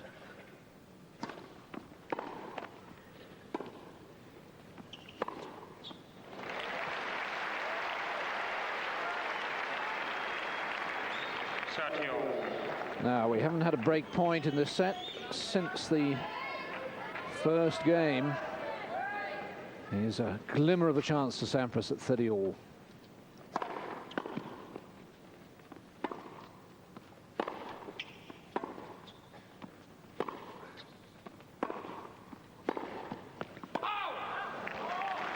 Yes, he's trying to out-hit Larsson and not succeeding.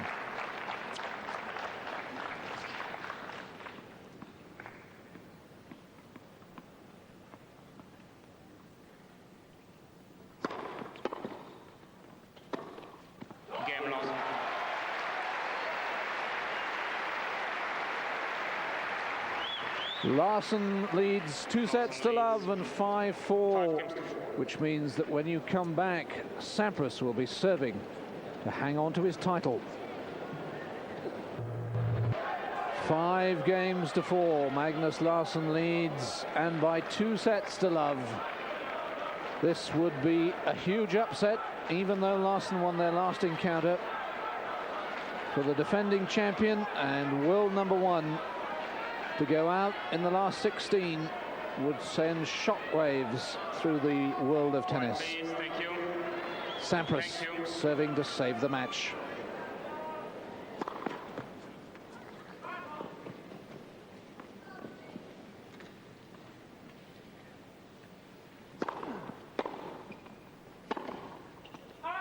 Love 15.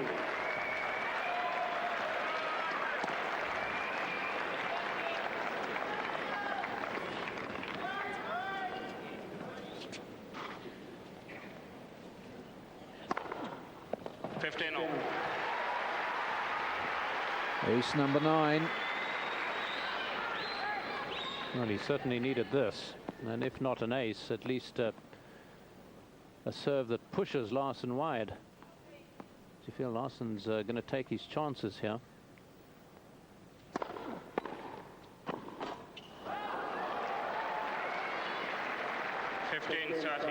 Pete Sampras is 2 points from defeat.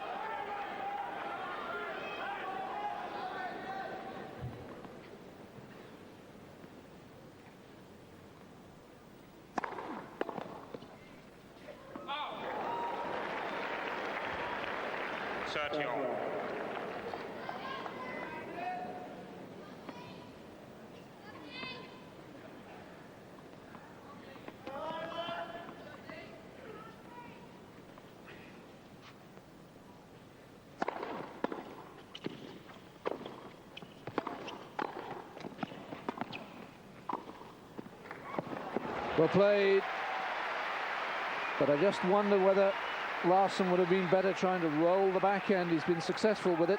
40-30. This is really Sampras out-cooling the Swedes. They're meant to be icebergs. I can't think of anything cooler than that, but today it's Sampras. First serve. Phlegmatic Pete.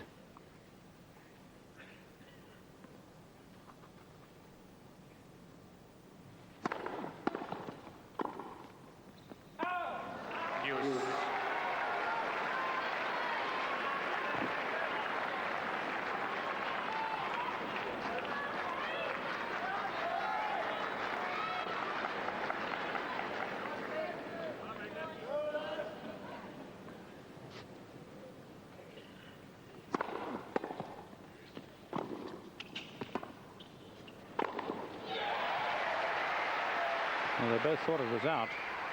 Yes. So, No bleep from Cyclops. Sampras. Sampras had always stopped, hadn't he, when he was running in behind and was about to turn, go back for the second one when he thought he'd better go on in.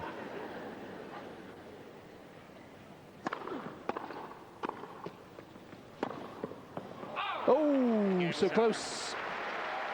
But Sampras clings on. And just listen to the appreciation. 5 games off.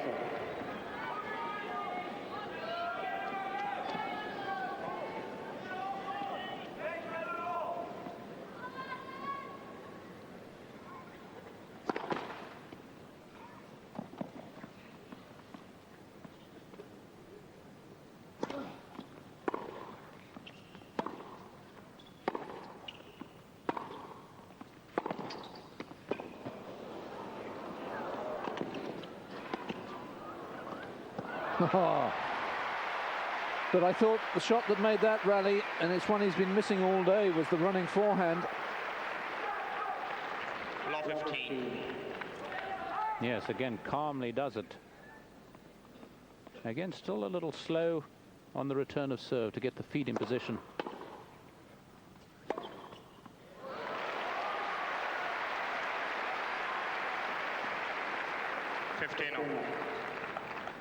He doesn't spell danger when he's returning to me.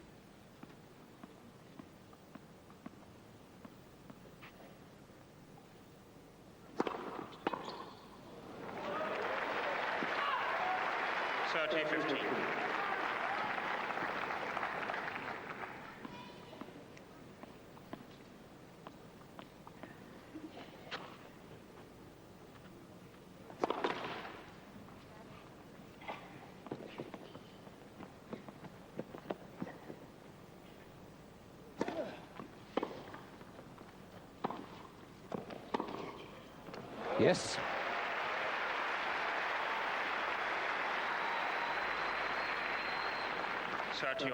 Well, there was such a gap down the line that I thought, like Larsson, he was going to hit there.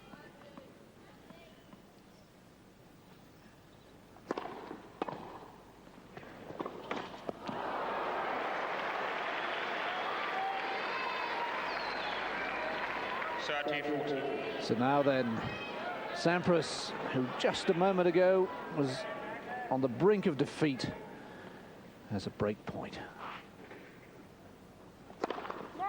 For serve.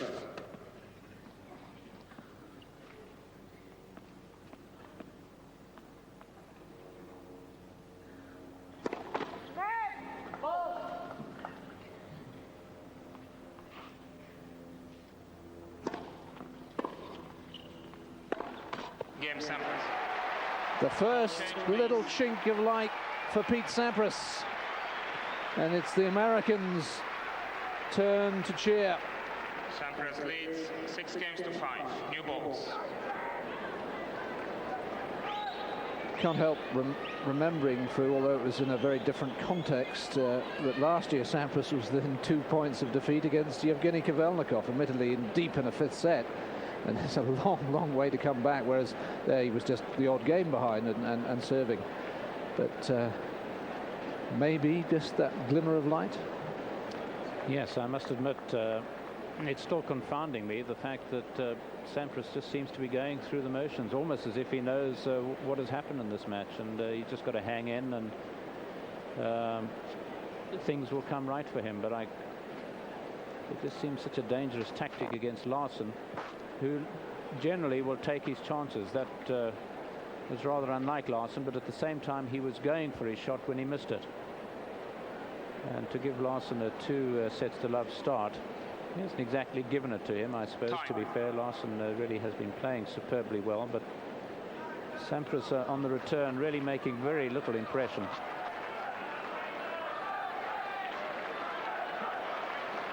Talking of Americans having something to cheer about, 8 Americans in the last 16 in the men's singles, the highest since 1982 when there were 9. Now then, Sampras serving for the set. 15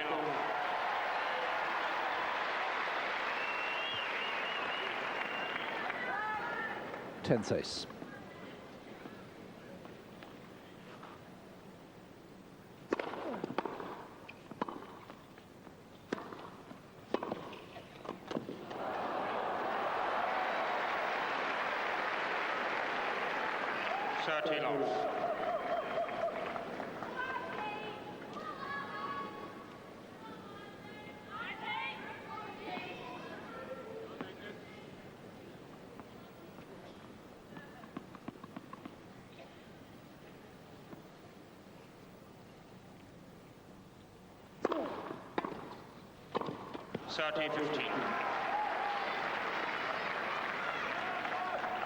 Well, hurrying into his backhand just a bit more, but still having to play it very low.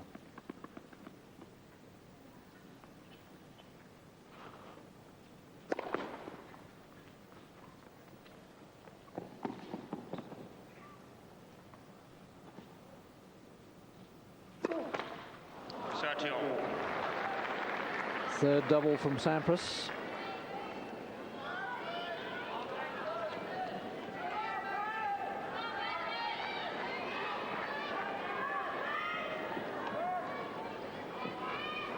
Yeah, it's not his favourite end to be serving for the set from. You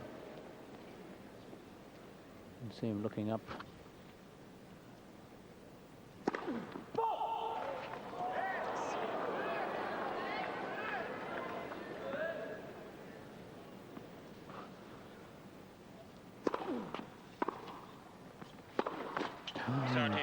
My. Just when he thought he'd turned the corner.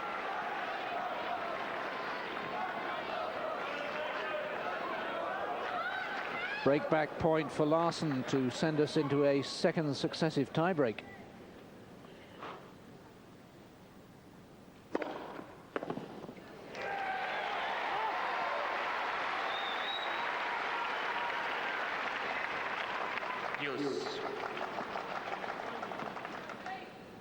Yes, hitting the serve with real power, but just rolling it that little bit more, giving himself more margin. I think he perhaps ought to be doing that a bit more with his forehand.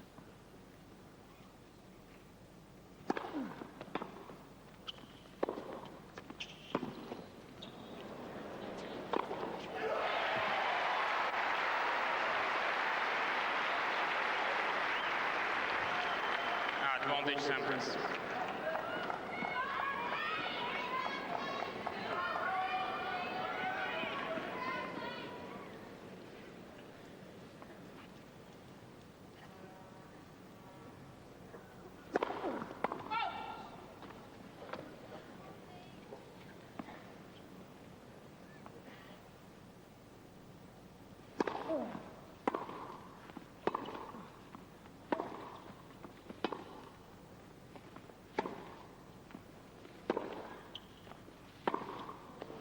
He's missed it. And the set is Sampras's. 7 games to 5.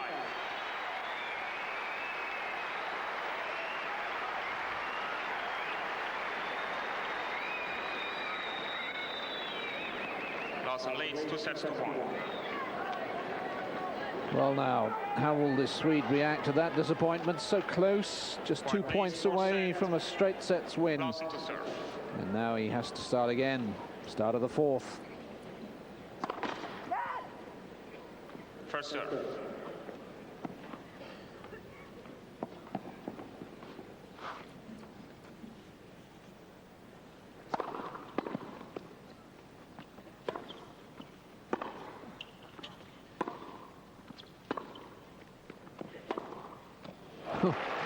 Plumb on the line, as if nothing had happened. Nothing has changed. 15 long.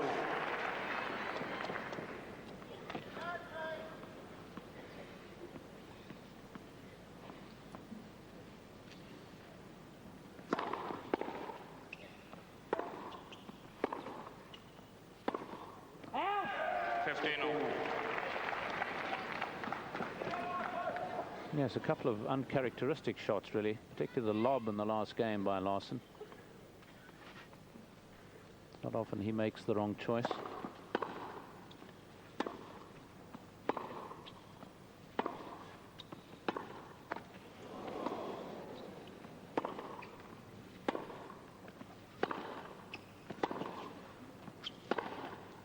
Oh, and suddenly Sampras comes alive. And out Larsson's Larsson. 15-30. Yes, it's partly what I was saying about Sampras. It's now as if he's looking for the baseline rather than to clear the net on the forehand. 30 all.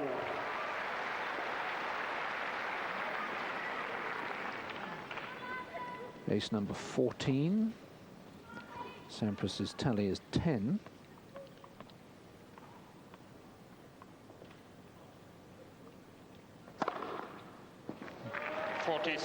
Well, Sampras convinced that's long.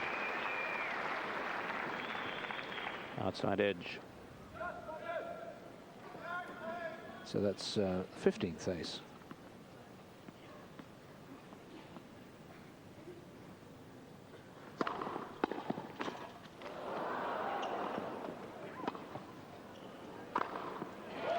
Well done, Larsson. Important for him to First game, fourth set. hold that opening service game of the fourth set, having lost the third set. But he's still up by 2-1.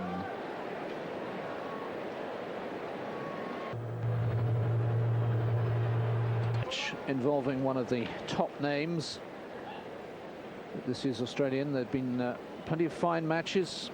Raft has been involved in a couple of 5-set classics, but now we've got one involving the world's number one.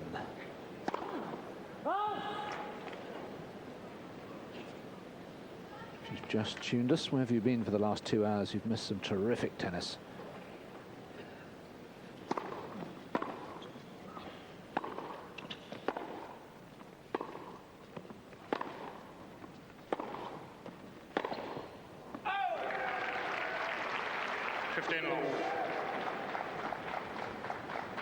Well, he's missing a bit more, but just feel that Sampras is getting a lot more rain and feeling a lot more fluid on the forehand particularly.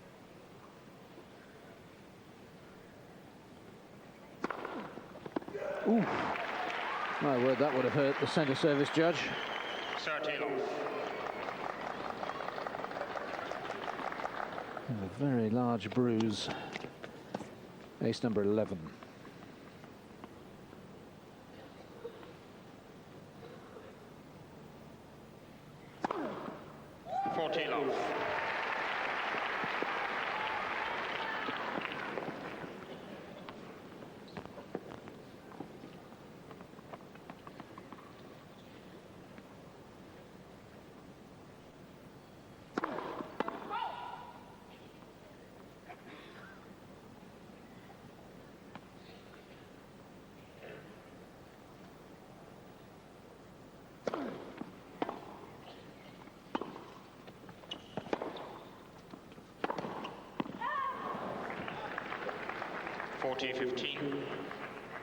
Well, I suppose fair enough to almost lash out at 40 love.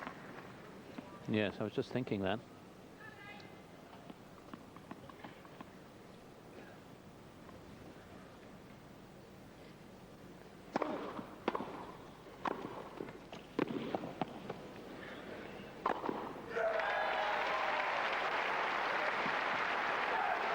Game Sampras. 1 game on.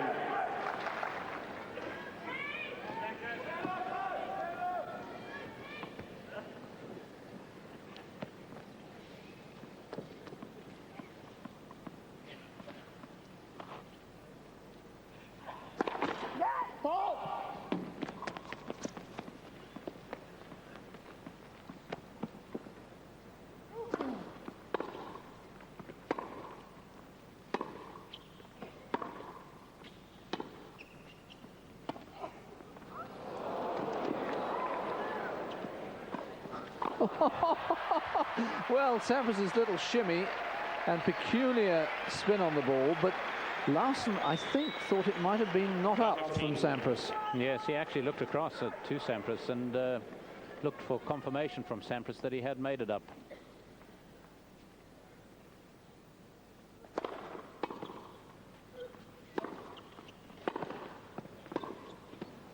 Oh dear, oh dear. 2 lines struck. Sampras to the baseline, Larsson to the side. 15 all. And when we say not up, incidentally, as we watch the replay, I mean the ball had bounced twice, had it bounced twice.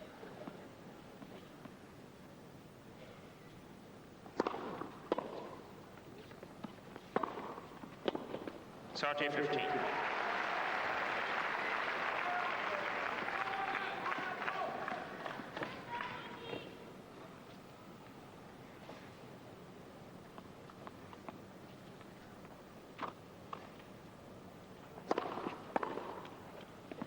Forty 15.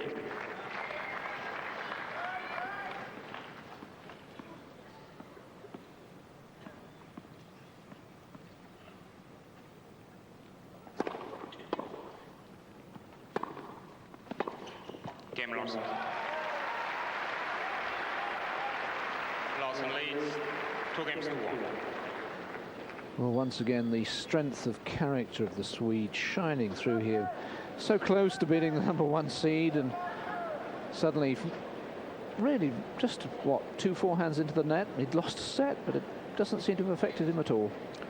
No, he's really so admirable in that respect, Larsson.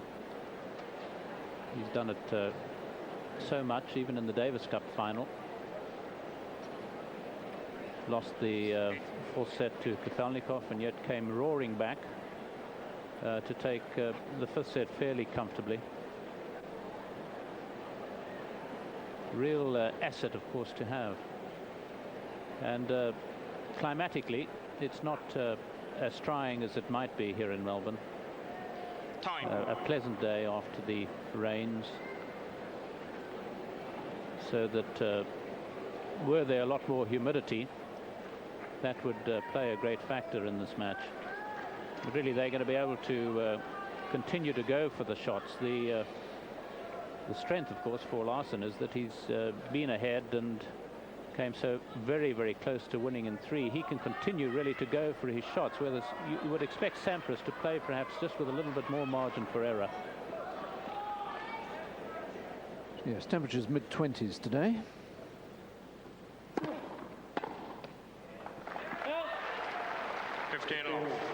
Compared with the mid-30s on that sweltering day in the middle of the week.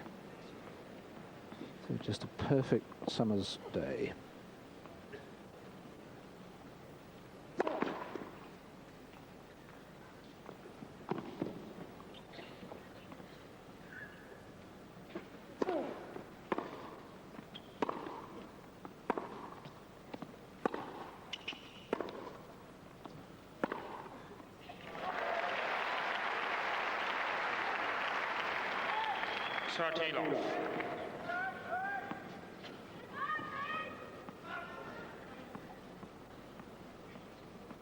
He's got that power on the forehand, of course.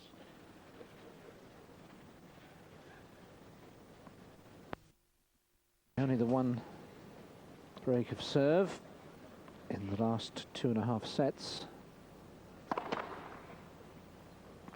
No breaks at all in the second.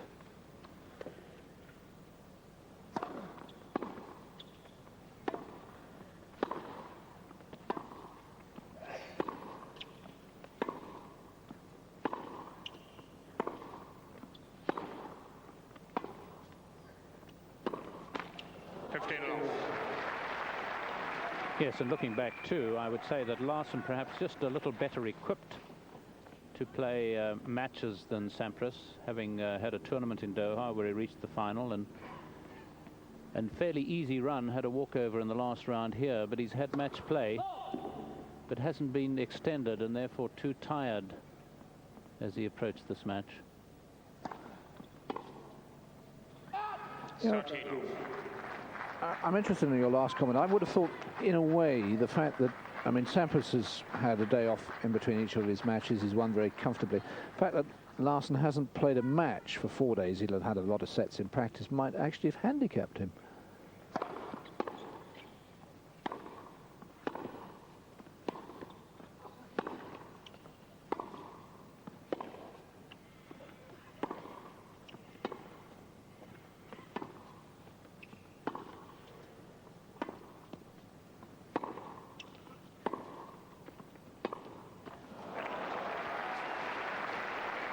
Yes, I think it might have handicapped him had he not had that week of intense match play in Doha.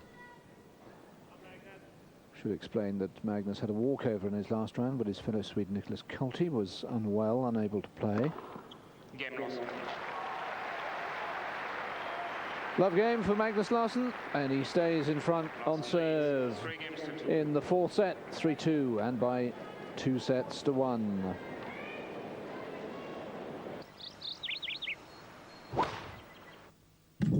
Australian Open, and what could well turn out to be the match of the first week, very much still in doubt. Pete Sampras has come back from 2-0 down, but still trails 2-1, and he trails 2-3 in the fourth. We're on serve. Sampras against Larsson.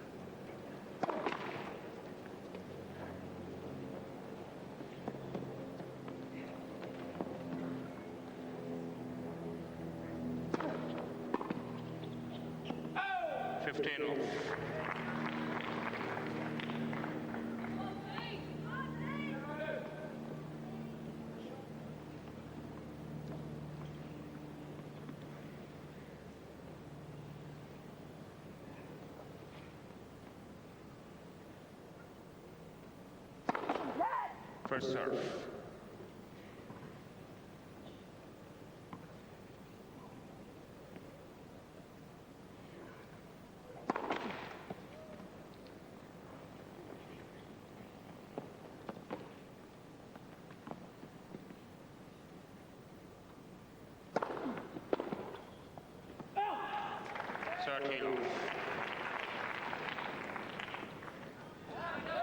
Well, just snatching a little bit, perhaps Larsson not moving those long legs of his quite as well.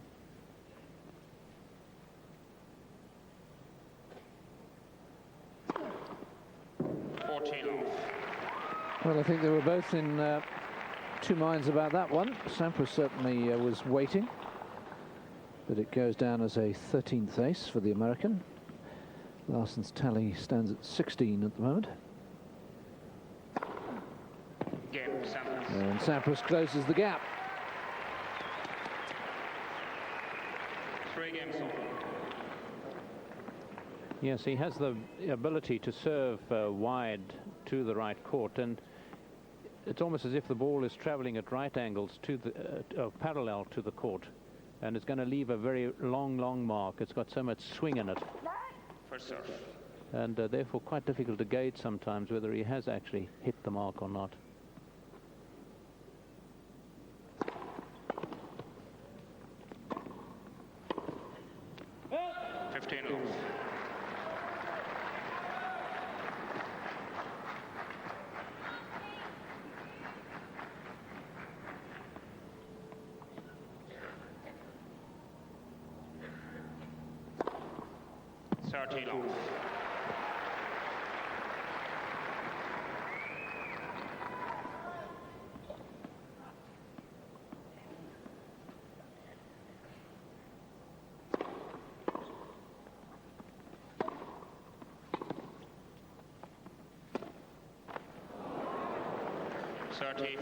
Well, that was a strange old shot. I don't know what was happening there. Whether he was in two minds and made up his mind too late.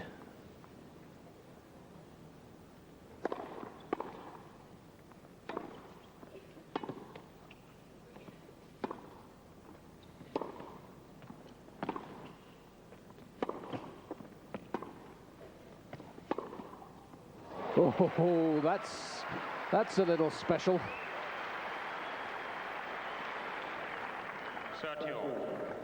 Yes, so important to keep the racket long on the ball because there was slice on the shot. Easy to miss time.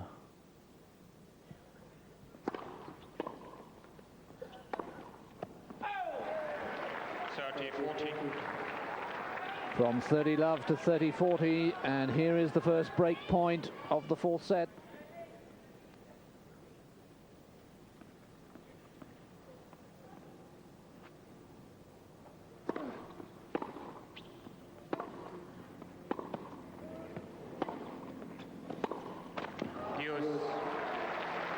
We wanted that so badly.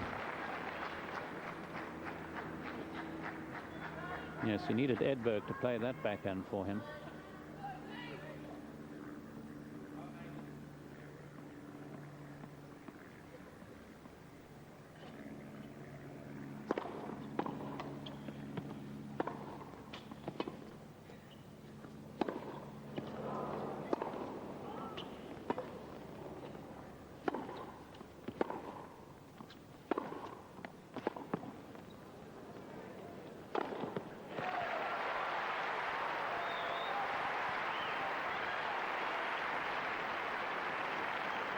Advantage, Sampras. Well, I think it's always encouraging for people who know the game to see somebody take advantage of a short shot.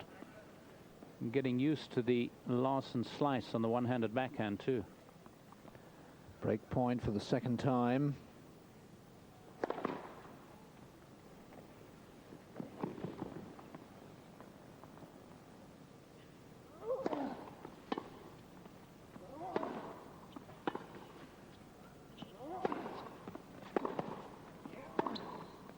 He's missed it.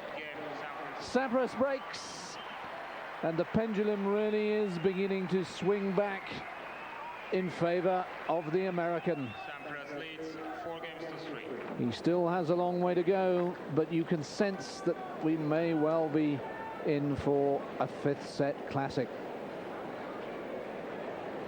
Yes, it somewhat surprises me really, because there's not been a noticeable really improvement in the Sampras game, apart from, as I say, the fact that he's hitting the forehand just a little bit sweeter, but really didn't seem to be doing anything a lot more positive there. It's almost as if he's played this match in his dreams last night and knows exactly where he's headed, because I just felt in that last game he was again playing into Larsson's hand, and at 30 love it seemed to me that Larsson had it wrapped up, and even then Sampras was just pushing the returns back into court.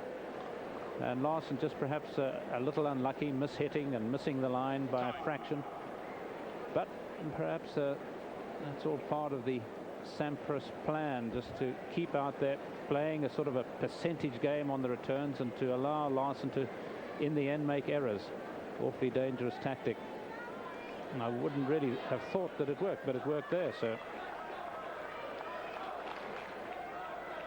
I suppose the one difference, as you mentioned, Fu, is that Sampras is making less errors himself on his forehand. He's given himself a slightly greater margin of error, as you were suggesting he should. Yes. Now then, 4-3 Sampras. But he's at the awkward end for the Sun.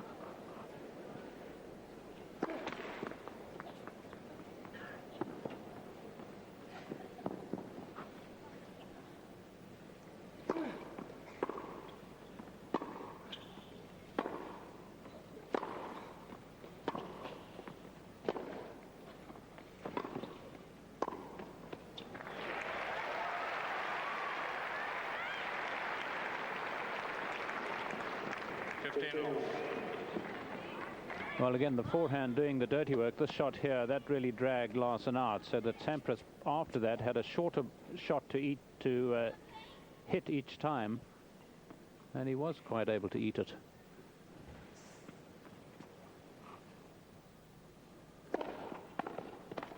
Long.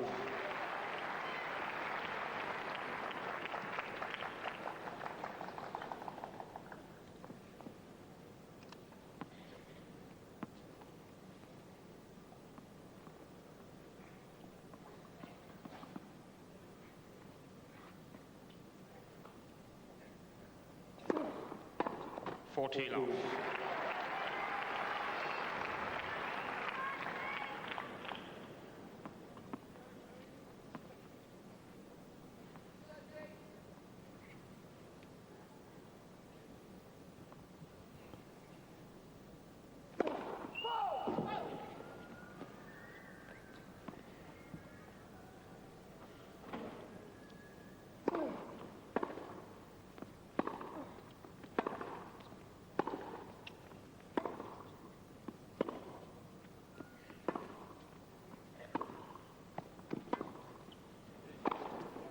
Oh, superb athleticism.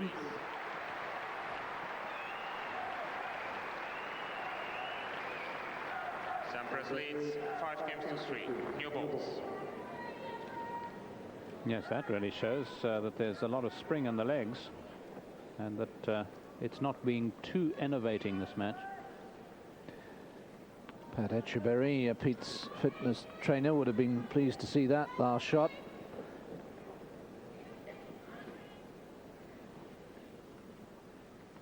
So Larsson with new ball, serving to save the fourth set at 3-5.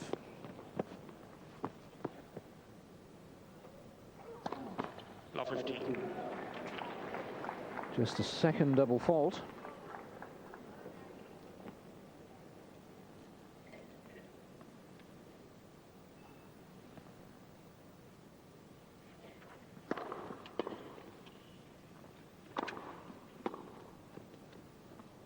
It's good.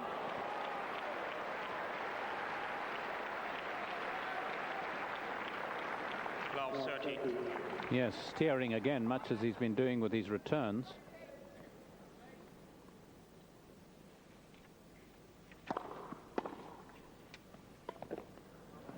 Love 40.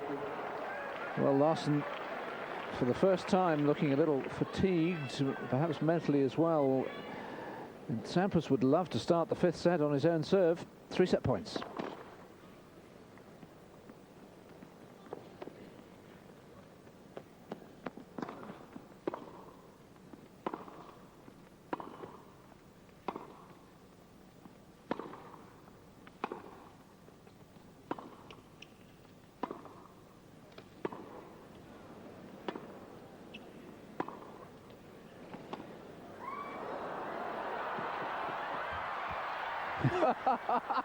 Sampras might get there. Oh, that would have been the story, wouldn't it? But how lovely to see that when you set point down, you can still have a sense of humour. Well, I'd have been horrified if Sampras had actually run and played the shot. I think if he'd got to it, he ought to have caught it, because this was just the man in Larsson, the humour in the man. Tit for tat with the backhands. Super. Still set point, of course.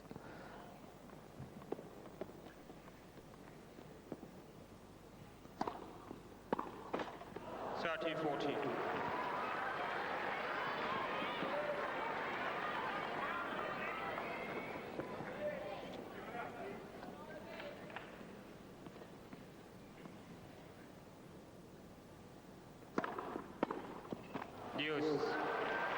Oh, Pete may not now be seeing the funny side of life quite so much.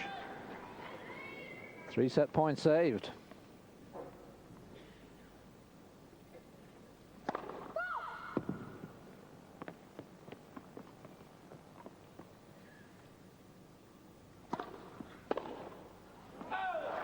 Advantage Larsson.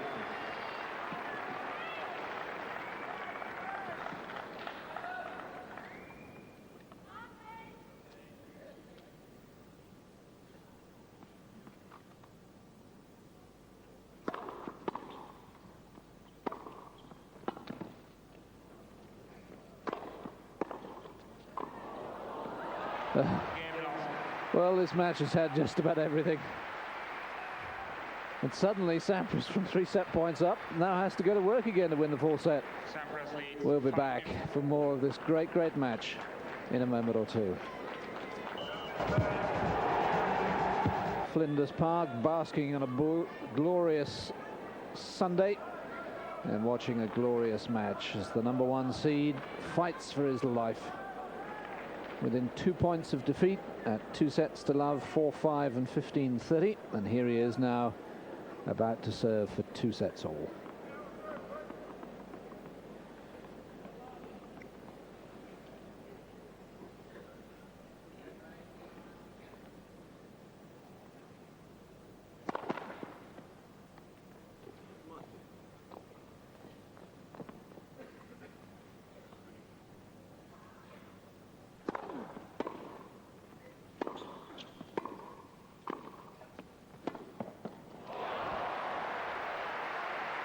Is there to be a further twist in the plot?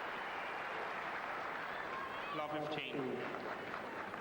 Well, Sampras really meaning business, getting length with everything apart from that backhand volley.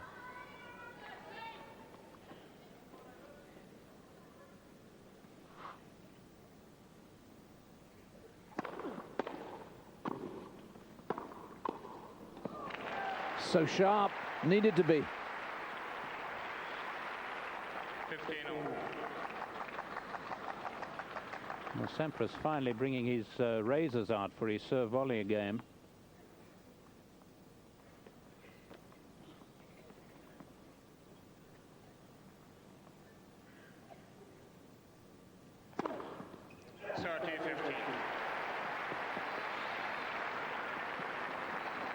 Ace number 15.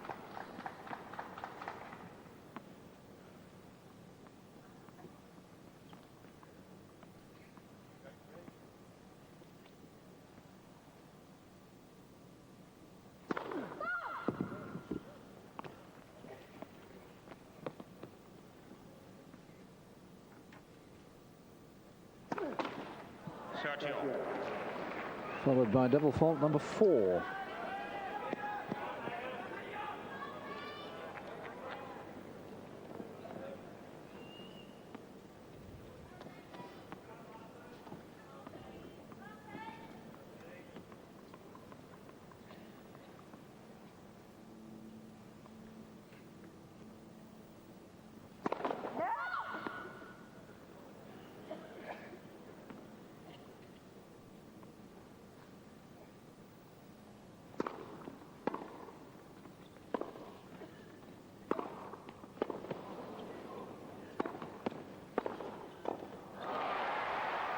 Just been his one weakness, the volleying. Larsson, he had a real opportunity. 40-30. And Sampras is at set point once again.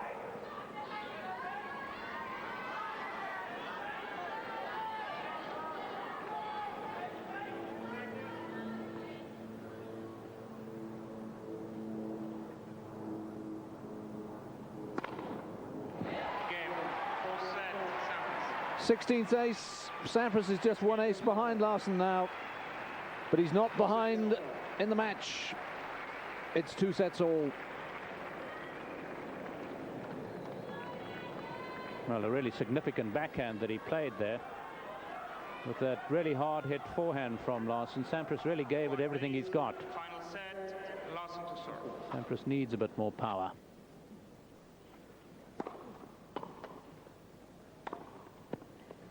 Long.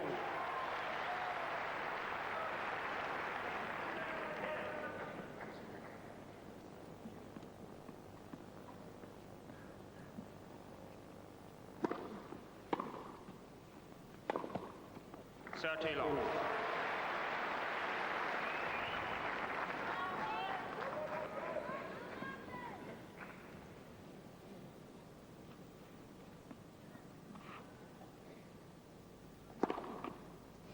long.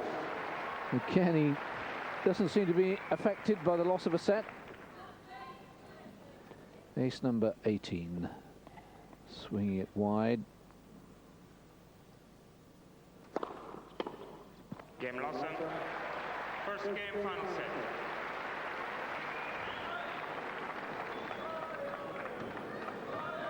Through, I suppose, the perceived wisdom would be that Sampras, having come from 2 sets to love down, has all the momentum and therefore should win.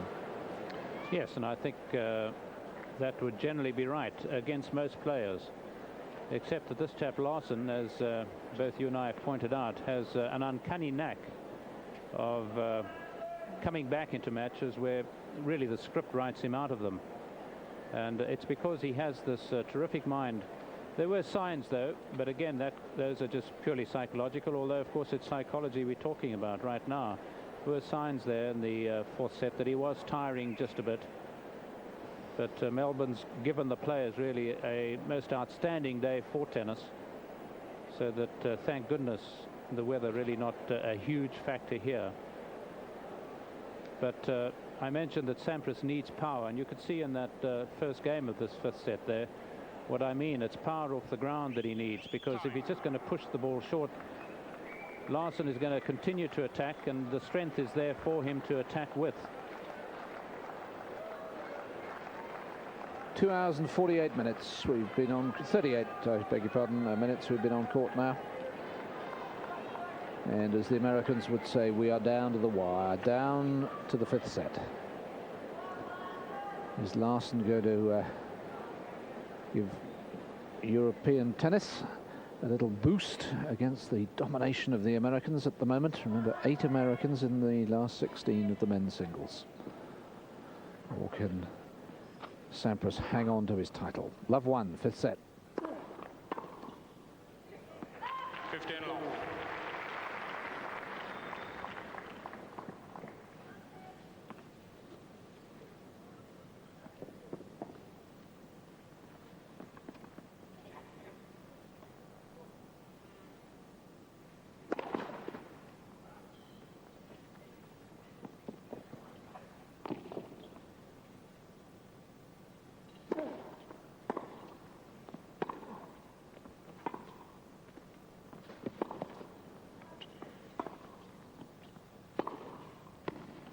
On the line. 30 long.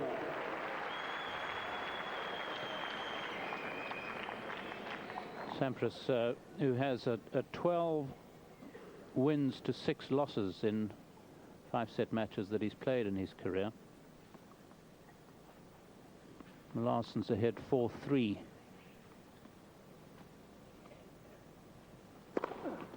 Those are against all comers, of course.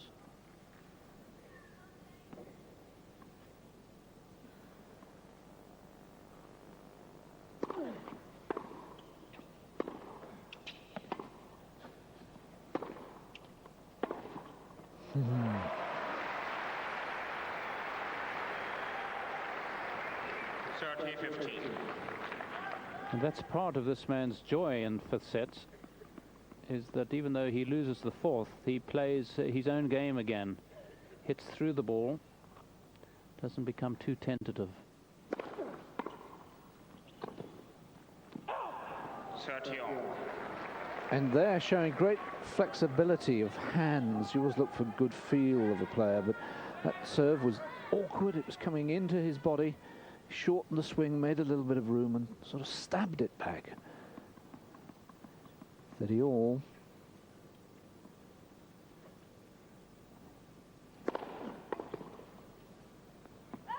Forty.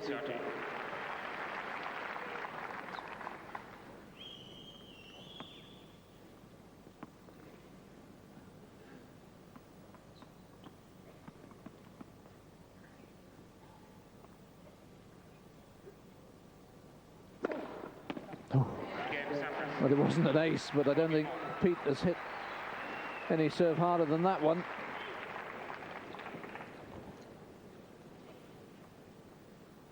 "189 kilometres. So well over the 110, getting up towards 120 miles an hour. Oh! And I don't think Larsson's hit a forehand harder than that, and that's saying something. Law 15. Yes, virtually one of the very few times that he's really given it a full swing.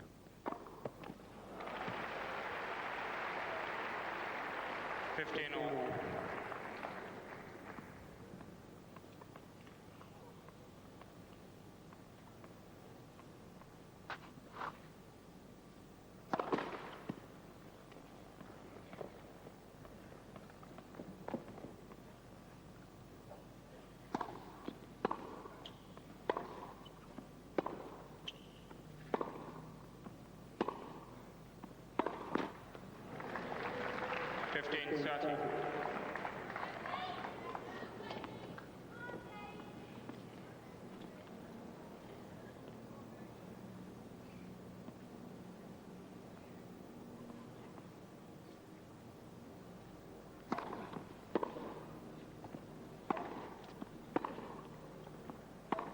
Ooh. 15-40. Danger time for Larsson. One break of serve has decided the last 2 sets.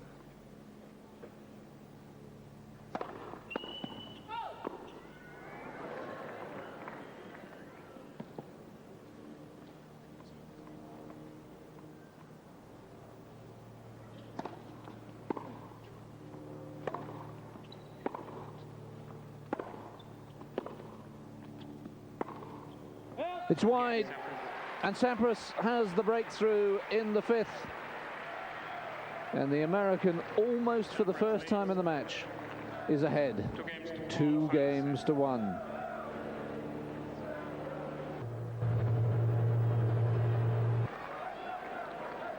Not so long ago, he was within 2 points of defeat. Now all he has to do is hold serve for the rest of the match. All.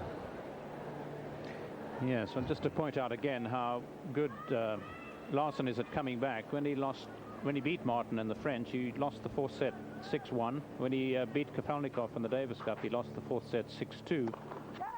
First serve. And after that real blow to pride and limb, still had the guts to come back.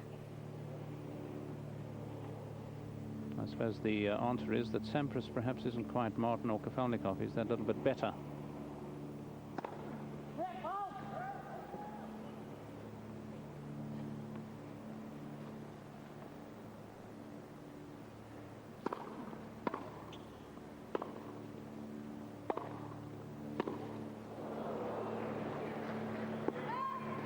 Love 15.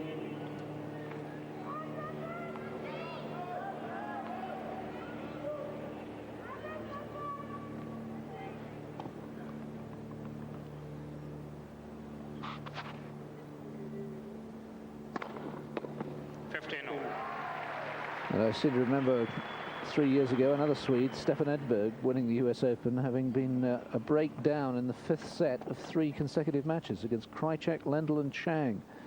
Never right off the Swedes.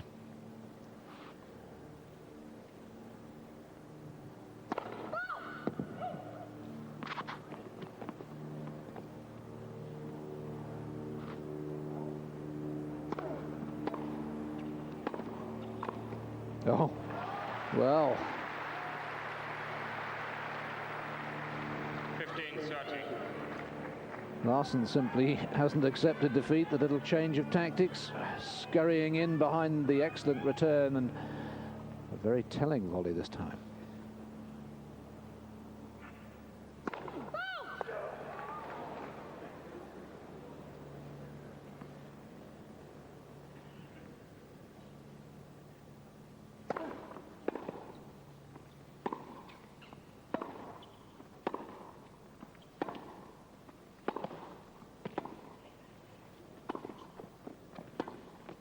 Oh.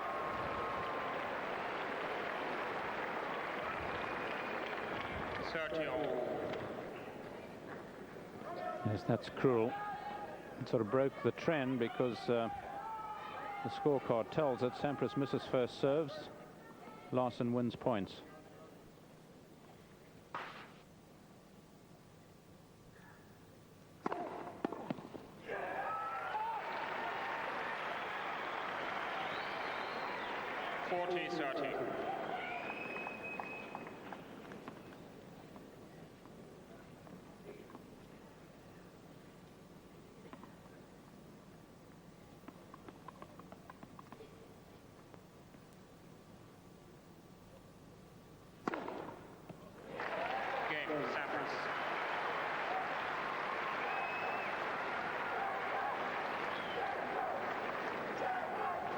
Sampras leads 3-1 final set. 17 aces for Sampras, 18 for Larsson. Sampras 3-1 ahead in the 5th.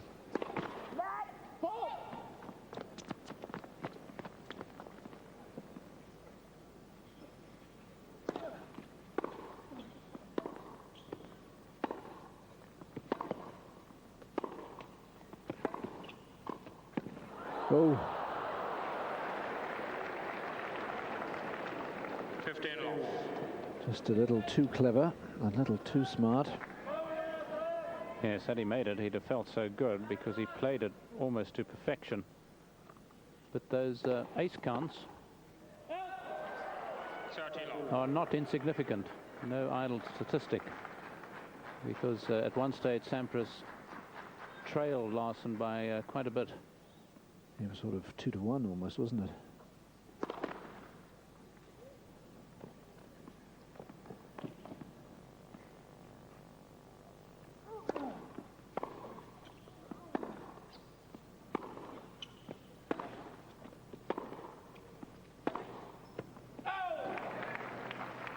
30-15.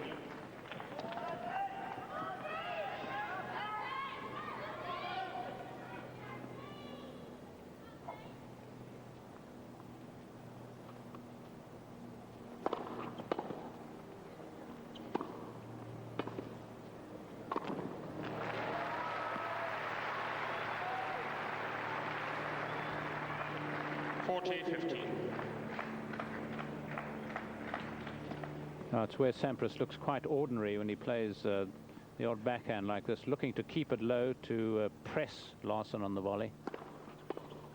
Game Larsson. Sampras leads 3 games to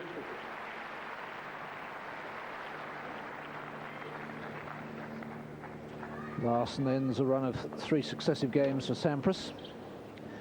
I suppose through there haven't been that many great matches involving the top names in the first week, but and I know we've lost the likes of Becker and Stich and Ivanisevic, but now looking forward with so many of the big names still around, I mean, Sampras, if he gets through this one, could potentially play Jim Courier in the next round, and then there's a fellow called Chang around, and Medvedev still around, and Wheaton, who's still in the draw, is low unseeded.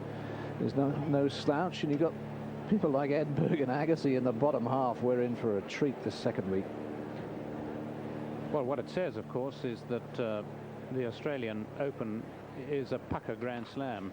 It has been for some time, and yet there were years when it didn't attract the world's best, chiefly because it's at the other end of the world, and the Australian circuit wasn't quite as attractive as it is now. But all credit, the names are here. Agassi's finally shown up. He's been to Australia before, but never played the Grand Slam event that this is. And that's why we've got strength. We've got depth. And we've got far better matches. Quiet, please. Thank you. Thank you. Players are ready. Thank you.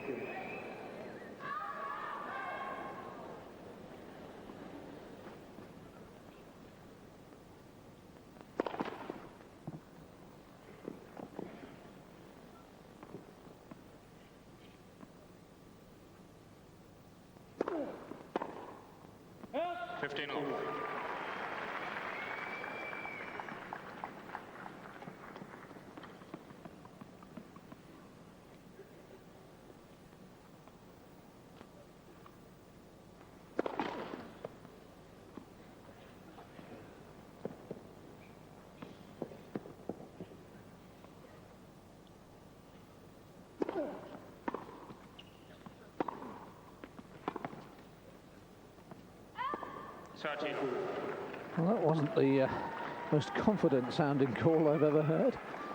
Half strangled. No query from Larsson.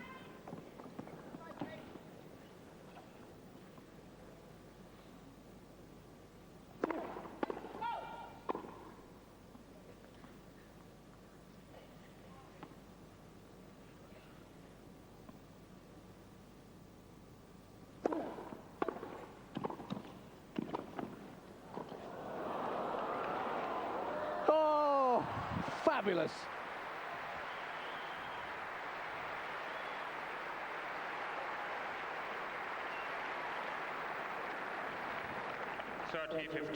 Well, Sampras does it with more style. Larsson does it with his own style, but he's usually as effective as that.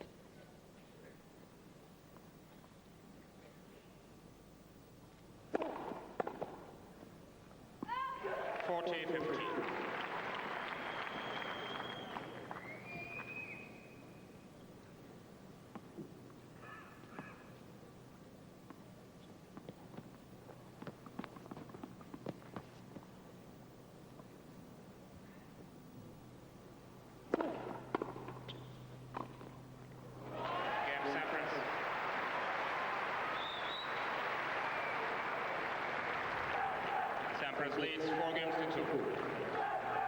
Well, after a volley like this, look to Sampras to perhaps try and dominate a bit more with the forehand. The feel being there, string a few shots together.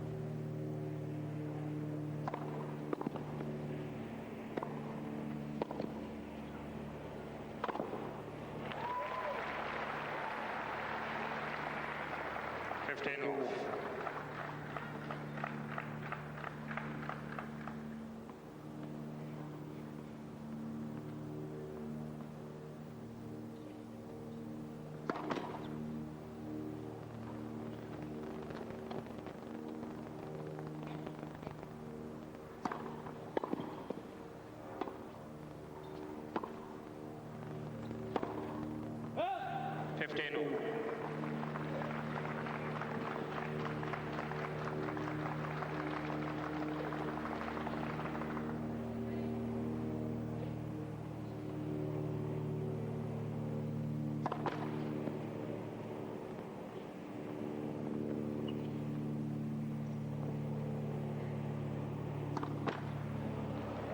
Yes, he looked a little tired on the first serve.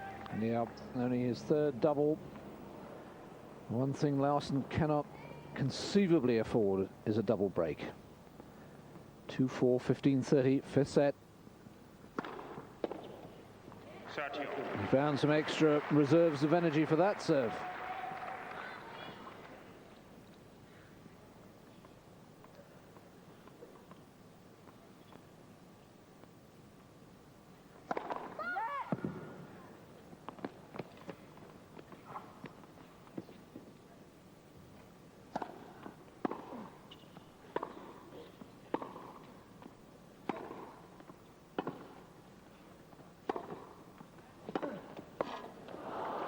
Careful. 40-30. Yeah. Oh, it's still good.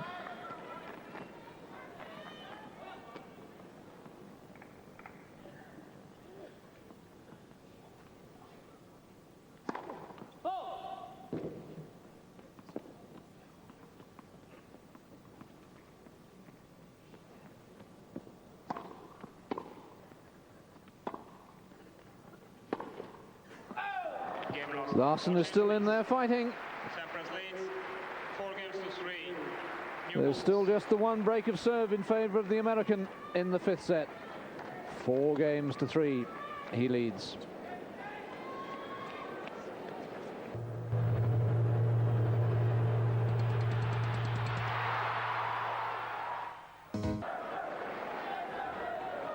Both sets of supporters trying to encourage their man as this fifth set continues and as the match time ticks around towards 3 hours. 4-3, Pete Sampras leads in the fifth set, having been 2 sets to love down and 4-5 down and 15-30 down.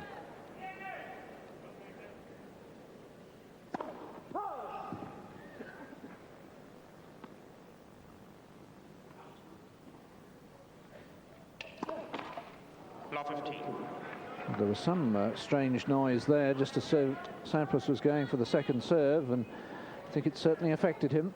His fifth double.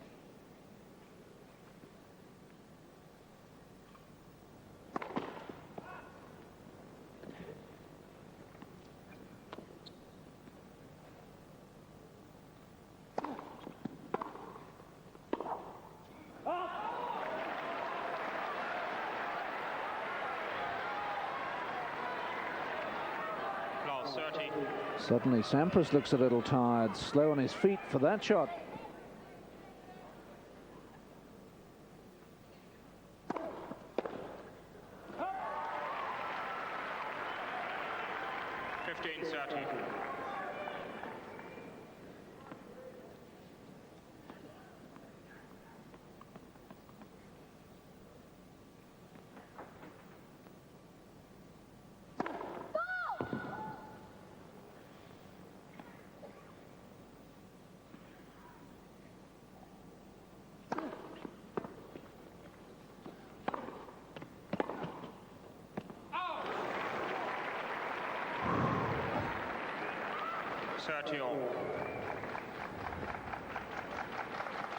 Yes, he could see that it was in as far as the line was concerned, but it fell just a couple of inches long.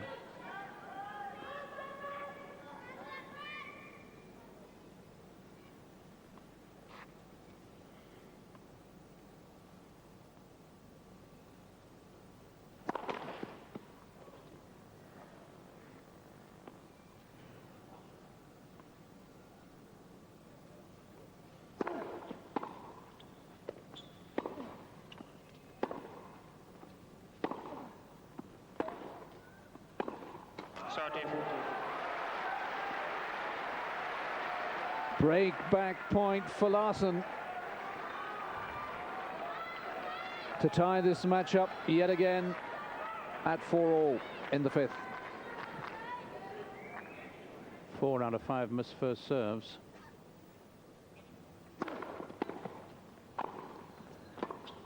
Oh! Well, if that had been going over the centre of the net, it would have gone over. That 6-inch difference in height at the sides, making all the difference.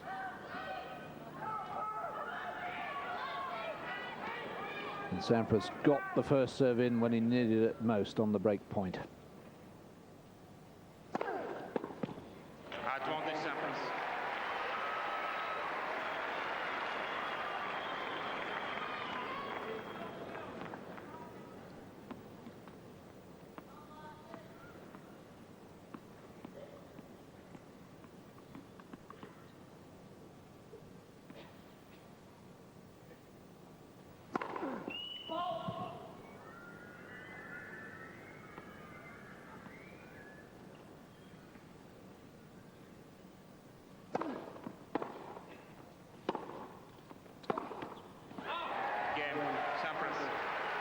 Was that Larsson's last chance? 5 games to 3.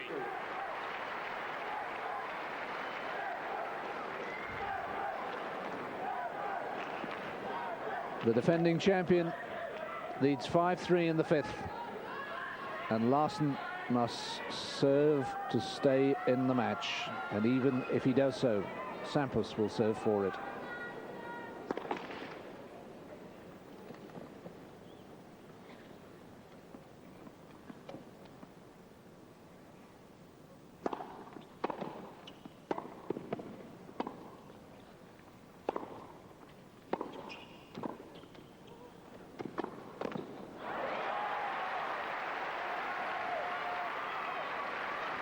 Well, a little bit of a concession there by Larsson, almost turning his back after playing the half volley. It's not like him.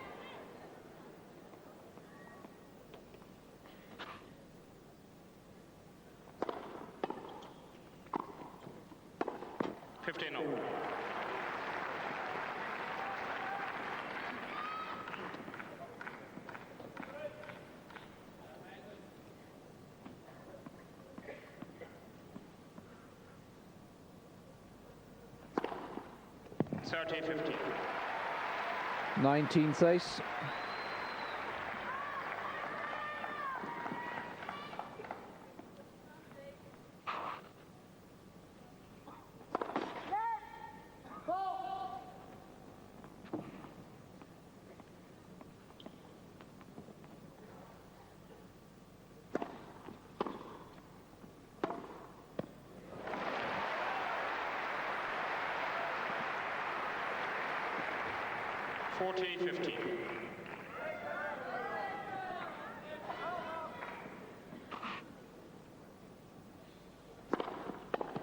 Game lost.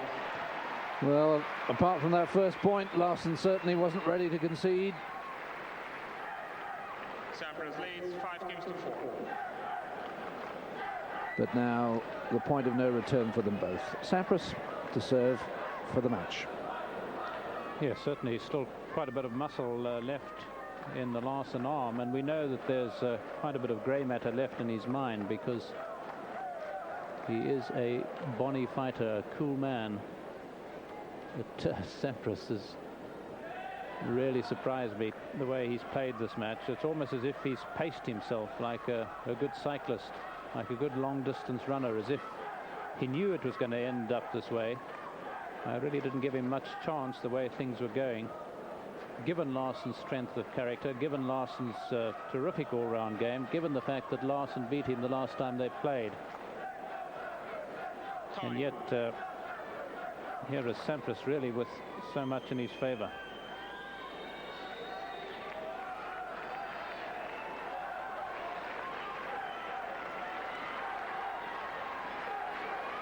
Seats quickly, please. Thank you.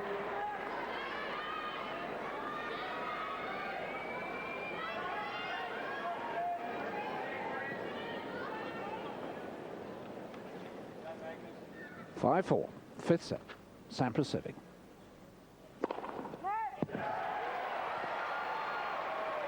First serve. Oh, it was a net after all that. I certainly didn't hear the call. Yes, it was drowned.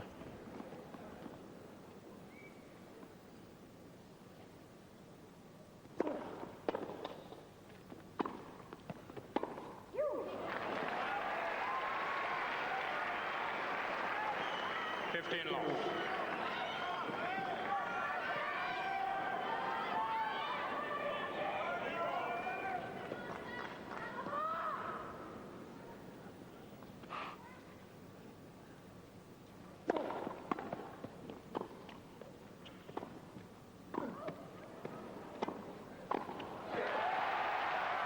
Too high, and Sampras had guessed right. Yes, Larsson, I think, just a little too relaxed mentally, just trying to be a little cute. He's tried that perhaps a couple of times too often. He was within 2 points of defeat. Now he's within 2 points of victory.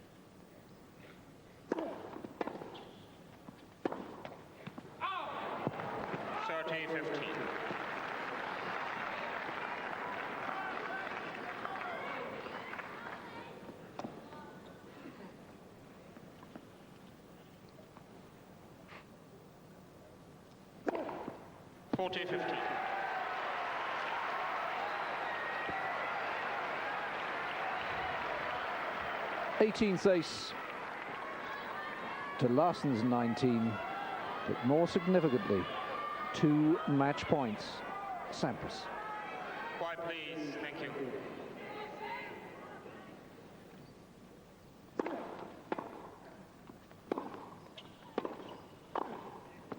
He's done it.